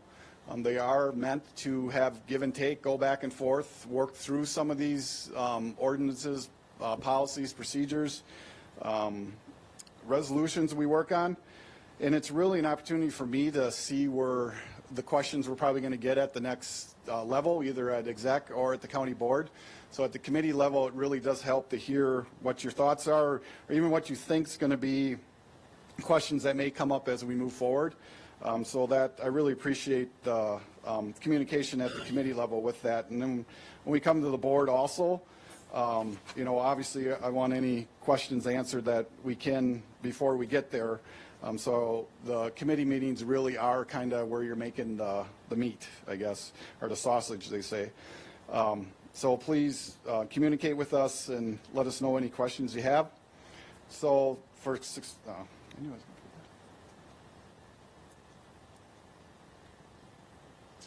So for success for a county board, so you are the leaders. It all starts with you. Like I said, the strategic plan was an awesome experience. It's good to get the insight from the county board. You are the leaders. I take from what you lead, and I try to lead that through our department heads and through to our employees. So the strategic plan obviously is very important to that. Update in 2019, as we talked about, and then communication is always essential. I've talked about communication since the minute I got here, before I got here, during my interview, and I've really tried to be a good communicator. You know, that's the key, I think, to anything. And again, if you have questions, please let us know. Participation discussions, very important. Ensure the county board supervisor's time is properly managed. The role, the committee's chair is to move the agenda along, communicate with the department heads, and details you want on reports. So please communicate with us, especially the department heads to the chairs. If there's anything you want, any questions you have, we want to come prepared. We don't want to come either to a committee meeting or a county board meeting and say, I don't have that answer, I got to come back to you. That just takes more time. It takes time. The county system takes time. So, if we can lessen that time, I think that's always good. And the only way to really do that is if we know what the questions are and we can bring the proper information to you guys. So if you have questions, contact the department head for committee meetings or administrator before county board meetings. Increase county board supervisors' knowledge of the duties and responsibilities of the department heads and elected officials by being involved with more committees. Sometimes you can get into a rut. You can be in the same committee, the same thing over and over. I find that, it takes a while. I mean, when you come on the county board, there's a lot of information. New members, you're going to get a lot of information coming at you, and it takes some time to understand a lot of that.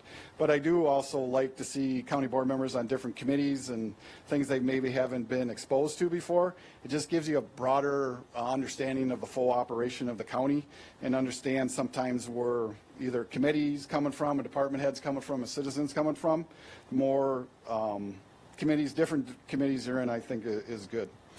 So provide access to the county employee portal. This is excellent. They'll show you later at the end of this how to do that. But the county portal, the employee portal has more information than you can fathom. The Chippewa County does an excellent job. If there's anything you need, you can find it. It's all out there on the website. If there's something you can't find, again, just notify us and we'll find that for you. But there's more information than you can imagine. So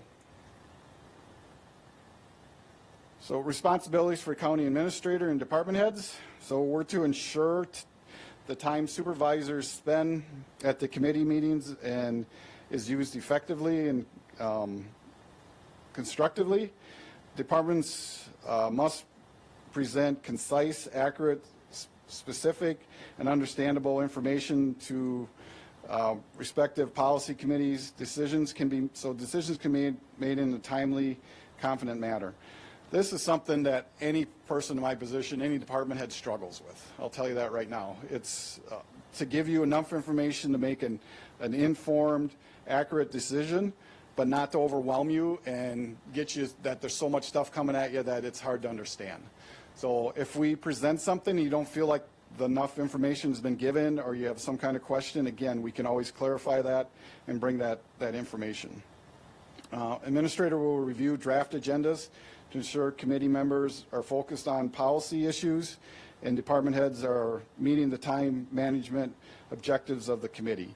One other thing I've noticed over the last 2 years, it helps me seeing all the agendas to see if two committees are kind of working on the same problem, and then getting the department heads together and kind of figuring out what the best avenue is for that particular issue to come forward and what committee is probably best to do that.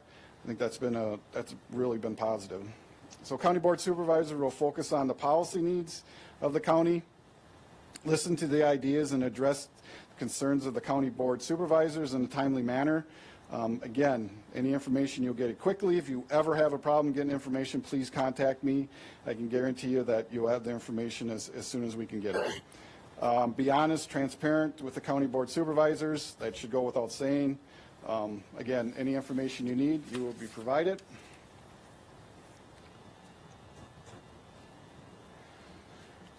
Continuing, county administrator and department heads should come to meetings.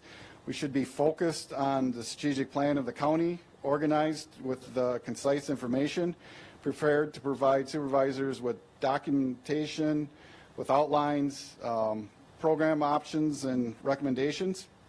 You pay us to have an opinion, and that's one thing I want to make clear. If you guys go in a different direction, that's fine, but we are going to give you our opinion on what we feel is best for the county. The county boards bring in a different perspective. You guys have people you need to listen to, your constituents. You got, larger issues, sometimes economy issues, things like that. But again, we will give our opinions, and at the end of the day, you guys will decide on what direction the county's going. We'll give defined timelines, proposals, project completion times, look at the long-term policy implement. That's a big one. Looking at what this policy can do, 3, 4, 5 years down the line, just not what it's going to do immediately, and seeing that long-range vision, which the strategic plan helps to do. So the department heads will focus recommendations based on the department's mission statement and the strategic plan for the county board. Responsibility of elected officials. Elected departments, I've talked about earlier, the county clerk, clerk of courts, coroner, register of deeds, sheriff, and treasurer. The county board should expect the full-time elected official to act in professional manner and follow county policies, follow the statutory responsibilities of the elected positions, be part of the county team that advances progress and policies that are in the best interest of the citizens of Chippewa County, be available to address and concerns the questions of the county board. And I feel like our elected officials have done that very well over the last 2 years. Responsibility of the county administrator, my world, what I'm here for. So the administrator's role is to run the day-to-day operations of the county under the policies adopted by the county board. Work with county board supervisors to develop policies. The administrator may discuss problems and provide recommendations, propose new plans, or discuss issues that are affecting the community and residents. These recommendations will be consistent with the county overall strategic plan. So again, my role is to bring information forward if I see something that I feel needs to be addressed. But also, if you have something, if you want to know how to work through, bring a resolution forward, bring an ordinance through, that's my job too. I may not agree with it, and I may be against it, but I'm still going to, every county board member is elected, and they have certain things that they want to bring forward, and that's my responsibility to show you how to do that. Again, I'll give you my opinion, and the full board at the end of the day will make the decision. So responsibility of the county administrator continuing. Be accessible and provide accurate information to the county board supervisor.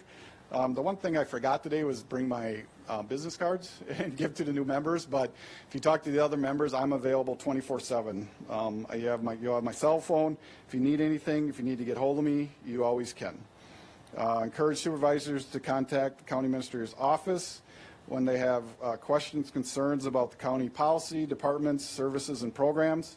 Have county board supervisors understand the importance and value of following adopted county policies and procedures. Ensure that the information provided to the county board is related to both immediate issues and long-term programs. Understanding in the organization. After policy decision is made by the county board and we as staff successfully implement the decision of the county board. Again, there may be department heads that may not like what the decision was, but I made it very clear whatever the county board decides is what we'll move forward with. The same as if we were behind, if it was our idea and we thought it was the greatest thing in the world. That is our role. Continuing responsibilities, seek feedback from residents and members of the business community to address and solve problems, be directly involved and responsible for oversight of performance and administration of the economic development activities of the county. I have to say that's one of the reasons I came here was economic development, and I love it. I mean, it is fun. It's crazy and exciting. I would normally say that that's not how my job normally is, but the last 6 weeks it's been crazy. But it's not, the county normally goes on a very rhythmic motion to get things done. Economic development is not like that. Things pop up, things go away. I just like that energy that the economic development brings. And we have an excellent economic development program here, as many of you know, and we're going to be relying on that obviously moving forward.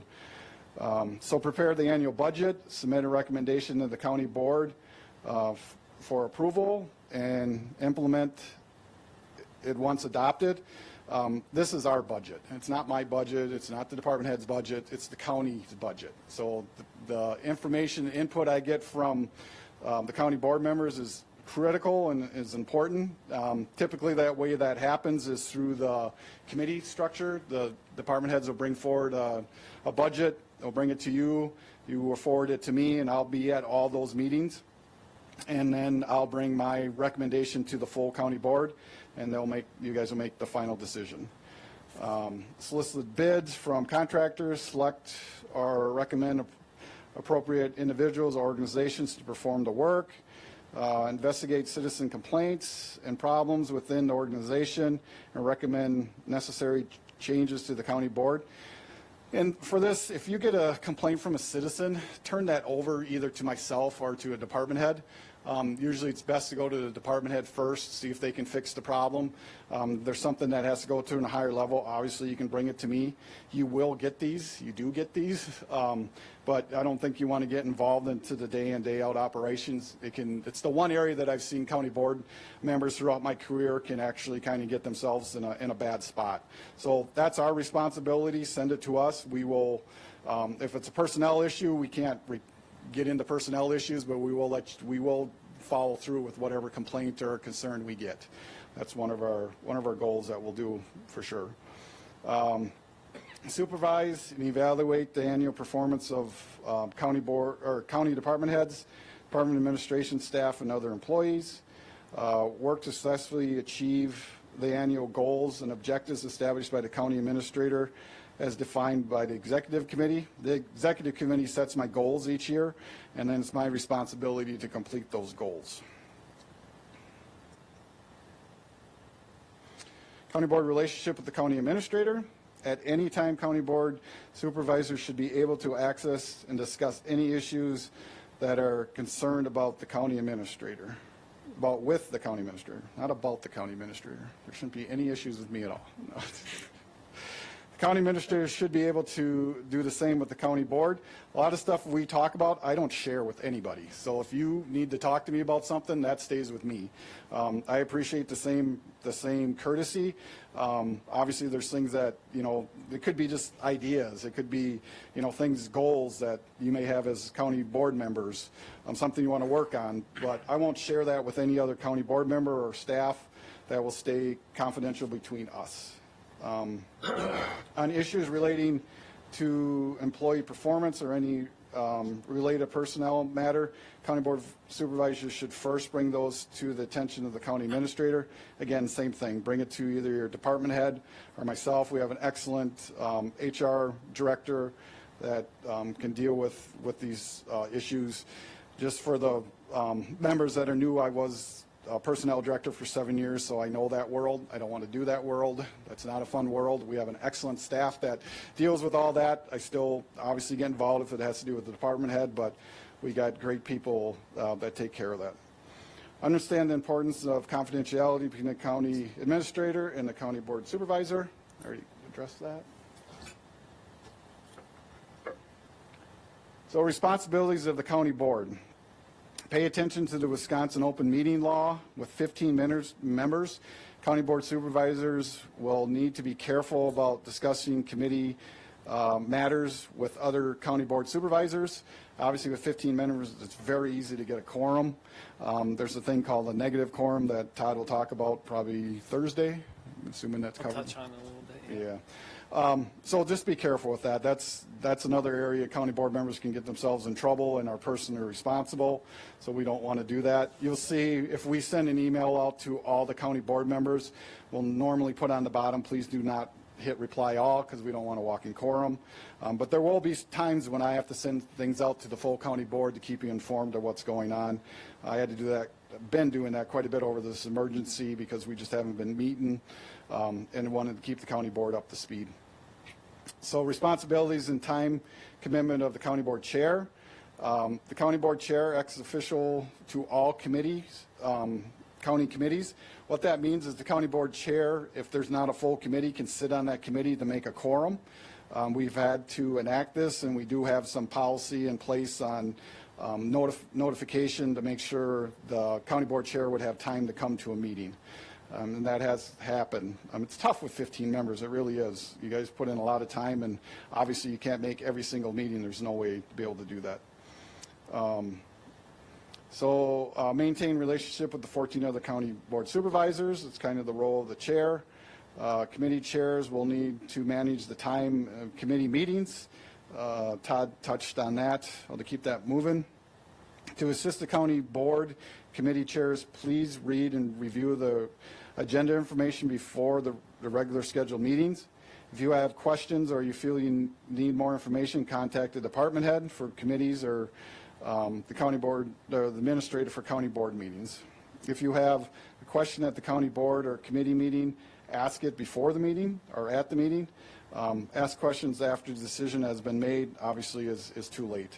So once that vote is done, we move on. It can be hard sometimes, especially when votes are really close, but I have asked the county board, once a vote is made, move on. That's the direction what the county board wants to go, and that's what I've instructed department heads, and that's what I'll do. So I know that can be tough sometimes, but I think the county board over the last 2 years has done a very good job with that. So continuing responsibilities of the county board, use technology to stay updated and informed on issues related to the committee assignments as well as other county issues. You have iPads. Again, you have more information than you can fathom. Electronic agenda management software allows better access to agenda materials.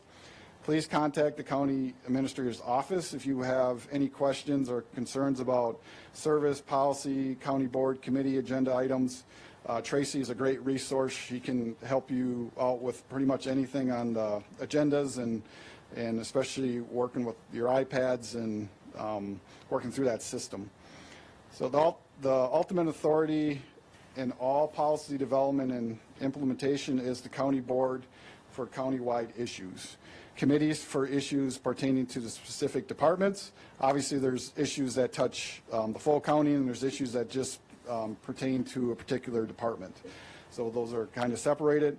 County administrator and department heads can provide the information, but the county board supervisors are the ones that make the policy decision. Chippewa County is a great place to live and work.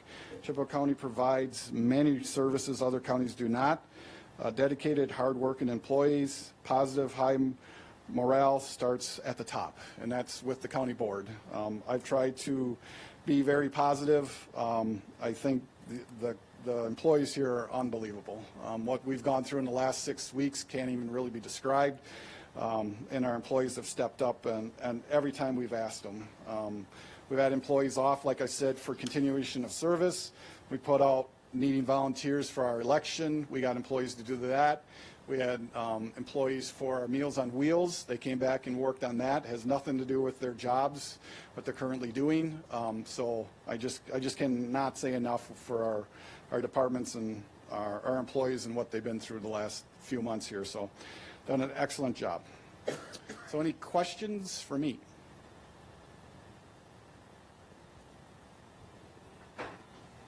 All right, that means I talked long enough. Okay. We'll move on with Melissa Roach for finance.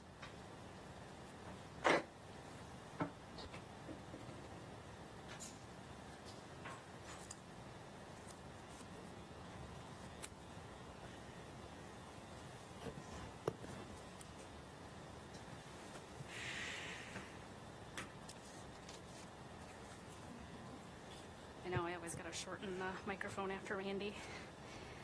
All right, good evening, guys and ladies. So I just wanted to welcome back the returning County Board Supervisors, as well as all new County Board Supervisors. And just to introduce myself, I'm Melissa Roach, I'm the Finance Director.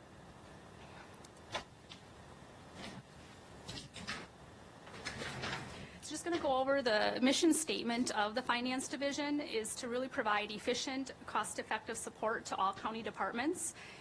We maintain an effective accounting and financial system while in accordance with the generally accepting accounting principles and to the benefit of all county taxpayers. A few of the goals that we have at the Finance Division is we manage an efficient and cost-effective financial reporting system. And then we provide the county administrator with extensive financial support for his day-to-day operations, for short-term and long-term planning, for county board supervisors and decision-making process. And here's a list of the financial responsibilities. Of course, there's a lot of other things that we do outside of this, but this is just some of the higher level. The general accounting, we do the financial reporting, big part of the county budget process, payroll preparation, tax reporting and deposits, the Wisconsin Retirement System Program, accounts payable preparation and review, financial audit functions, and then we perform administrative functions for the Chippewa County Economic Development Program, which includes loan applications and review. So this is my finance team that I have. So we're kind of broken up. We have what's called central finance, which is located in Department of Administration. And that's myself. I've been with Chippewa County, it'll be 5 years in May. I've been in county government for 19 years. Prior to here, I was in Sawyer County for 2.5 years, and then I was in Russ County for 13 years. Lori Ziebehofer, she's my senior accounting manager. She's been with Chippewa County for 28 years. And then Taylor Ewer actually just started. Yesterday was her first day. This position has been vacant for 6 months, so we're definitely happy to have her. It's been a long 6 months. Lori and myself have put in a lot of long hours, but we got there. Then we have fiscal individuals throughout the county. So I have Joe Gutowski, he's my fiscal manager in the Highway Department. Jennifer Steinsman, she's my fiscal manager in the Sheriff's Department. Sarah McQuillan, she's the fiscal manager in Public Health. Paul Brenner, he's a senior fiscal manager in Department of Human Services. And then I have Ashley Bailey, she's a fiscal manager in Department of Human Services. And then I have 3 accountants. I have Sue Jacus. I have a vacant position that they're looking at actually interviewing on Monday. And then Lori Wiedemeyer. And then I have Joey Pewig, she's the accountant down in land conservation. I should go back here. So I just wanted to just give a brief overview of some of the responsibilities of the central finance. So Lori Ziebehofer, she's responsible for WRS reconciliation, ACA, doing any of like the payroll tax filings, the 941, the W-2s. She does anything related with like higher level payroll rate changes. She works with the HR director on getting in new pay rates once we have our pay for performance, which is no longer in existence. And then she also helps with any of the audit preparation. Taylor, the new accountant, she'll be primarily responsible for accounts payable. Along with that, it'll be, we'll have the P card, fixed assets, 1099 reporting, and then once we get her trained in those areas, she'll actually start doing payroll. So if for some reason you guys have a question on your payroll, you can contact our division. She'd primarily be the one that would help with any questions that you may have there. And then just, higher level things that I do is a big part of the budget process, the audit, financial reporting. I do to the executive committee and the county board on a quarterly basis. And then I do monthly with departments, review kind of where they're at for revenues and expenditures and kind of watch that throughout the year. Any other analysis that needs to be done, part of the economic development work group meeting. And those of you that follow Chippewa County, there's been some large economic development projects in the past few years. Part of the CIP process, and then I am also on the county investment panel. So anytime that we have some money that comes due, we kind of work with our investment person that we contract with and then kind of see where it's best to put those dollars. tax levy distribution, the chart to the left of the screen is going to show you by function. Our total tax levy for Chippewa County is at $19,543,812. You can see that the buckets that I have there, the general government makes up county board, county clerk, treasurer, register of deeds, kind of all the elected official departments, DOA, and tourism, economic development is kind of like the catch-all bucket. And then the health and human services is really, it's veterans, public health, DHS, ADRC, transportation is highway. Conservation is land conservation, forest management. It has the parks in there, and then planning and zoning. And then public safety is sheriff's department, emergency management, and the coroner.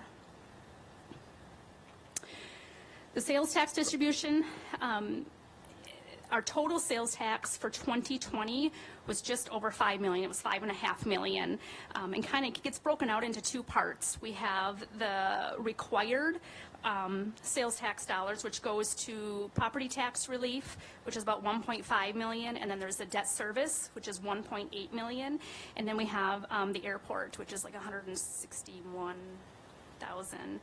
And then once we fund those three areas, we kind of look at what we have available then for outside projects after that. And those projects make up $2.2 million. So we always have annually, we have highway, bridge, and construction. We have the highway, non-highway fleet vehicles. And then we always have IT on there, which is for non-replacement of computers. This year we have a security remodel that'll happen for the treasurer and county clerk's office. Another big project is the jail laundry project, and then we have the jail chiller, and then there's a lot of other little ones that fall in there. So it's pretty extensive plan. You'll actually see the 2021 projects coming forward in June for you guys to be able to vote on. One thing I wanted to mention on that is sales tax normally go to the committee level first, and then they rank those in priority status. But because of the COVID-19 issues that we had, they were not able to do that this year. So a lot of the board members, it'll be the first time that you're actually seeing some of those CIP projects. Revenue by source. You can see our total revenue was $78,732,363. Big portion of that, if you look on there, is property tax. That makes up 25% of our revenue source, followed by kind of real close between taxes, which was $8.5 million, and then intergovernmental was $8.5 million. And then we have all of our other fees and other sources of financial revenue that comes in. Expenses by function. Again, that's the $78 million. I kind of just, to the right side of the screen here, I just wanted to show the accounts payable checks. We processed 7,412 checks. P-card checks was 3,580. So our department processed a total of 10,000 checks, which totaled $43,515,000. You can see the two big areas for expenses is general government was 27%, and then health and human services is at 34%. So this is an overview of kind of the capital improvement program. Like I said, you'll see this coming in front of you in June. And if you want to reference back, it's actually policy 304, kind of gives the guidelines on what the requirements are for this. So it's any items that are over a cost of $50,000, so it has to be $50,000 or more.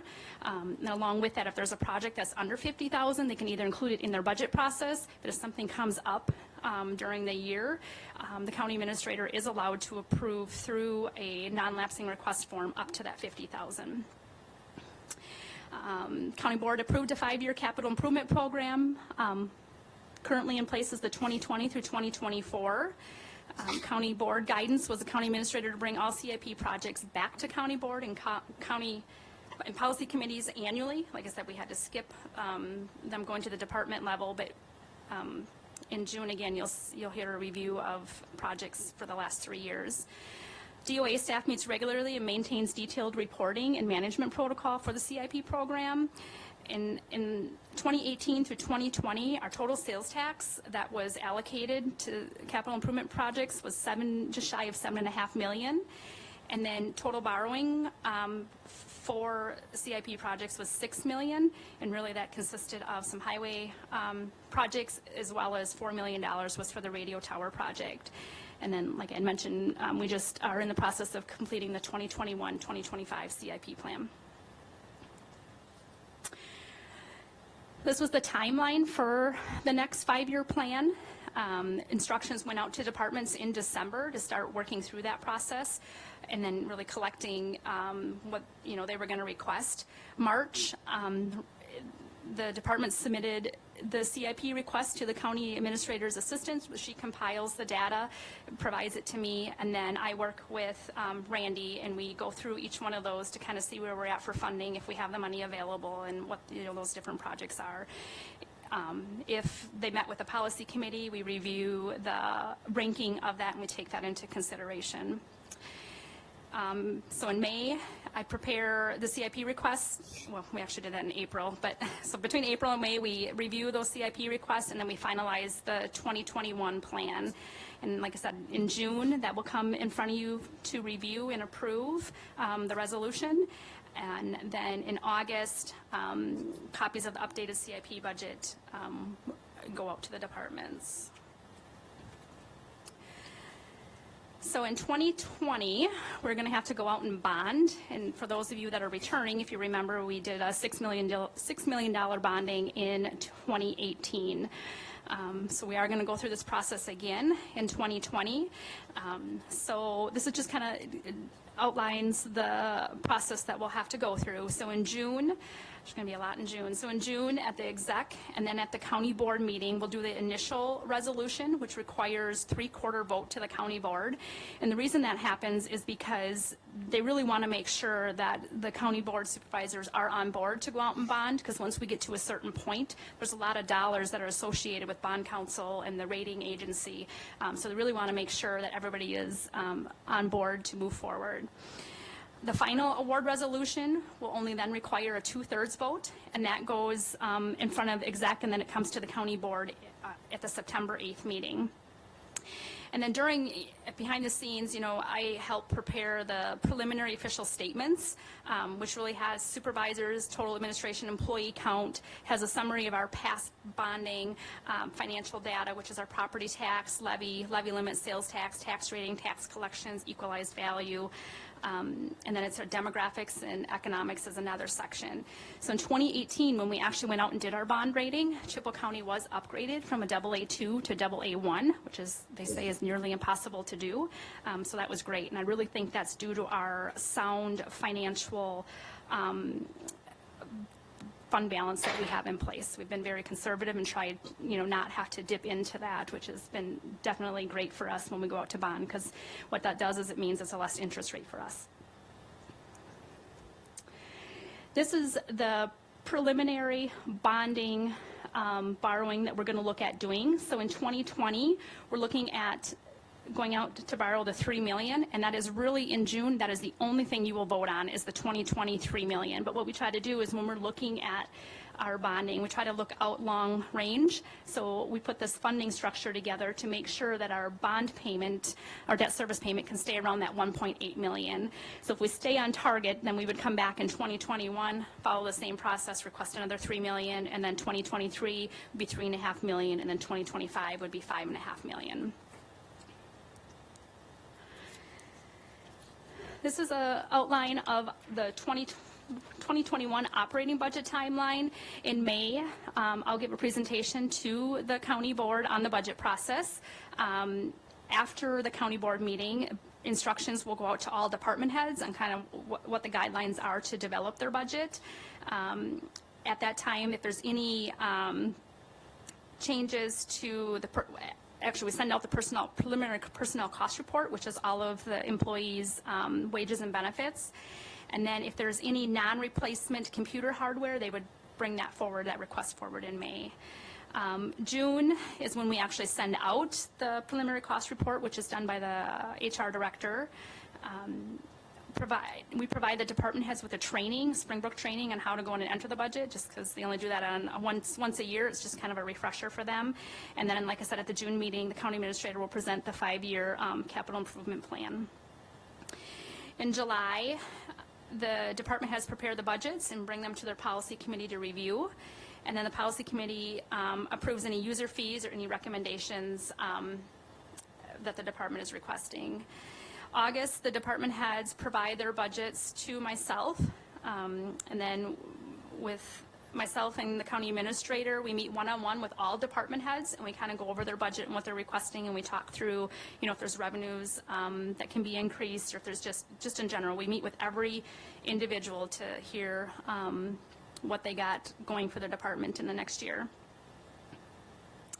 And then if there's any new position requests or any, I take that back.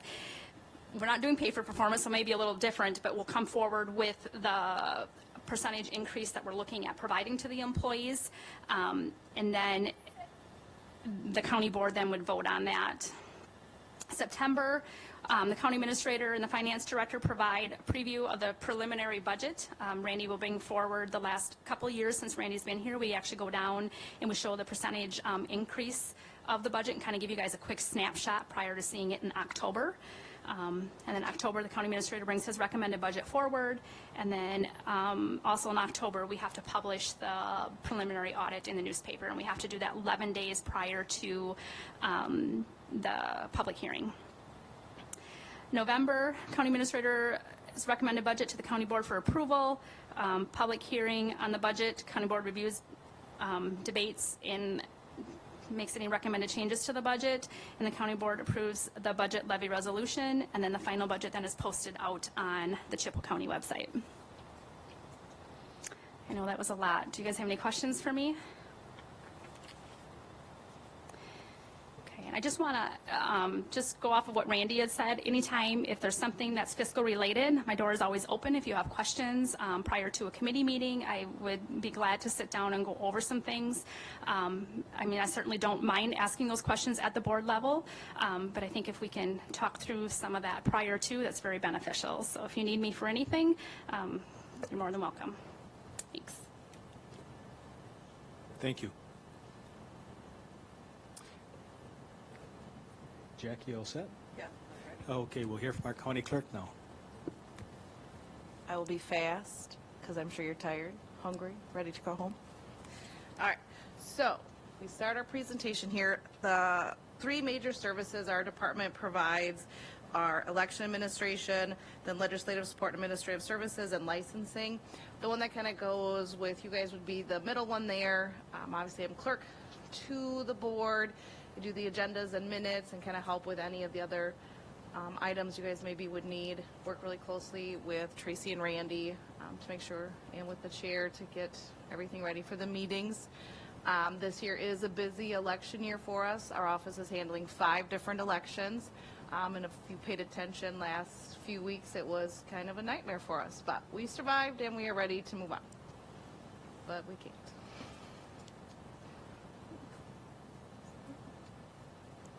It doesn't like me. Okay.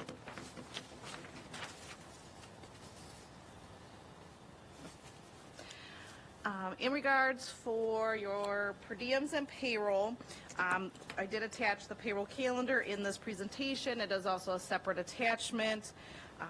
The big part that for you'll need to make sure you fill out is that at every committee meeting, there'll be a per diem slip.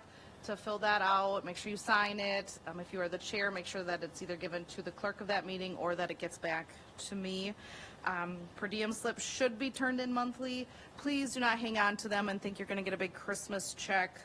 It's a little bit of a nightmare for us if we don't do them monthly. And then if they aren't completed correctly, we'll contact you or the committee chair or the county board chair. Meals, mileage, lodging, if it's outside of standard committee meetings or outside of like a WCA event, you would need the county board chair authorization.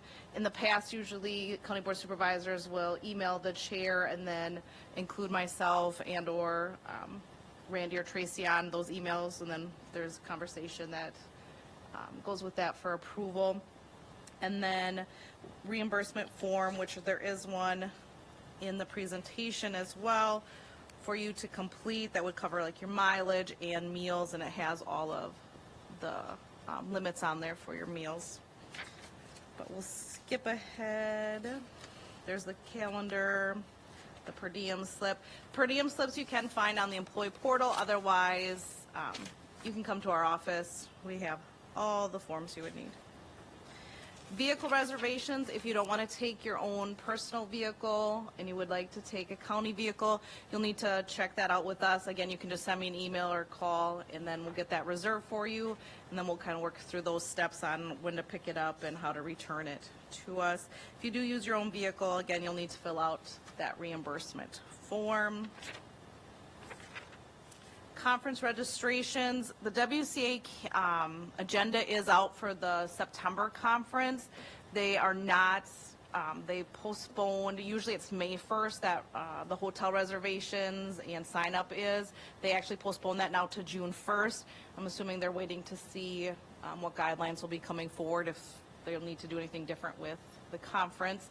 But if you would like to go to the WCA conference, let me know, so that way, because right away at 8 o'clock on June 1st, we have to call to get you hotel rooms, or you might not get one. I highly encourage supervisors to attend the WCA conference. In the last couple years, we have not had high attendance from our county, and I looked at the agenda this year. I don't know if anyone else has looked at it, but there looks to be a lot of really good breakout sessions. Where is it? It's down in Wisconsin Dells at the Kalahari. I will be down there, but we have our county clerk conference, so I don't get to go to the cool things. But. And it is September 20th through the 22nd. I think Todd goes down there too. Your corp council has a conference, I think, too. Then there's the reimbursement form. Again, if you have any questions when you're filling it out, don't hesitate to call or email or stop by. Supervisor mail, and when I say mail, I mean paper mail, not email. So your mailboxes are located in room 104, which is part of like the finance area. Some of our current county board supervisors had some manila envelopes on their desks because we cleaned out the mailboxes. Former county board supervisors that left are lucky they're not here because their folders are very, very full. Until we can actually have the building open, we'll be mailing out. If there's stuff in your boxes, we'll mail it out weekly, so you don't have to come in here to get it. But once we're back open for normal business, then it will be the expectation that you would pick up any mail that you have down there. Probably county board days is fine. So normally I would go through the meetings and agendas on the other screen and actually be interactive with you to show you, but I have all the steps in here. If you go through the slides, you'll see red circles around how you do all the things. This is all, you can either log in through your iPad into the meetings and agendas. It's the IQM2. I don't know what it says on there, what the icon, the app says. Maybe it says Minute Track. Otherwise, you can go out to the website and access all the information as well. It's very easy to use. Like on the left-hand side, you see, make sure you have the county board or any of your committees picked. And then if you click on any of the dates of the meetings, it'll bring up the agenda. It will bring up the minutes. If it's in the minutes, you can click on an item. It will show you what the vote was. There's also sections in here where you can look yourself up. You can see your attendance for your meetings. You can look up all your votes. It's a really cool tool that does not get used probably enough. And I put a lot of work in to make sure that stuff is in there, and so does Tracy, so it'd be really cool if you would use it.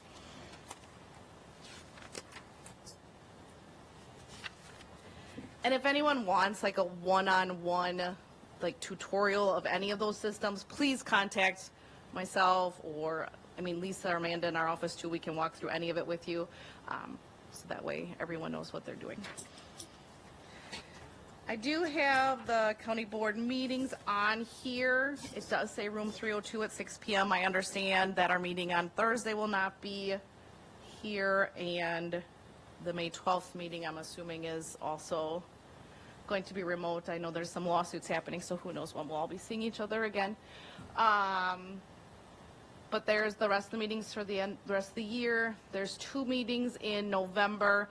One is for the approval of the budget. The other one would be the adoption of the levy. I'll make a plea to you that if possible, August 12th and November 5th, Nope, just the August, May 12th and August 11th, if those could be shorter meetings, because I have elections those nights, so I'll be really busy. All right, that's all I got. Who's got questions? Room 3, I see you down there. Are you awake? Any questions? They're like, no, I want to go home. Okay, thank you, Jackie. Okay, agenda items for future consideration. Anyone have anything? Okay. Seeing none, then I will request a motion to adjourn. And so moved. Michelle. Supervisor Michael said second. Okay, motion been made and seconded. Do we need a roll call? Okay. Okay, we are adjourned. Thank you very much. Everybody be patient with the COVID-19 changes and be safe. Thank you. Hopefully everyone is still listening. Make sure that you leave your oath and your certificate of election. And what? I have 2 iPads that you And someone apparently needs their iPads. So if you want to leave your yellow folder, or just leave those 2 documents from your yellow folder on the table, Lisa will grab them if she's still here. I see her. And then whoever needs iPads better find Andy. Where's Andy at? He's upstairs.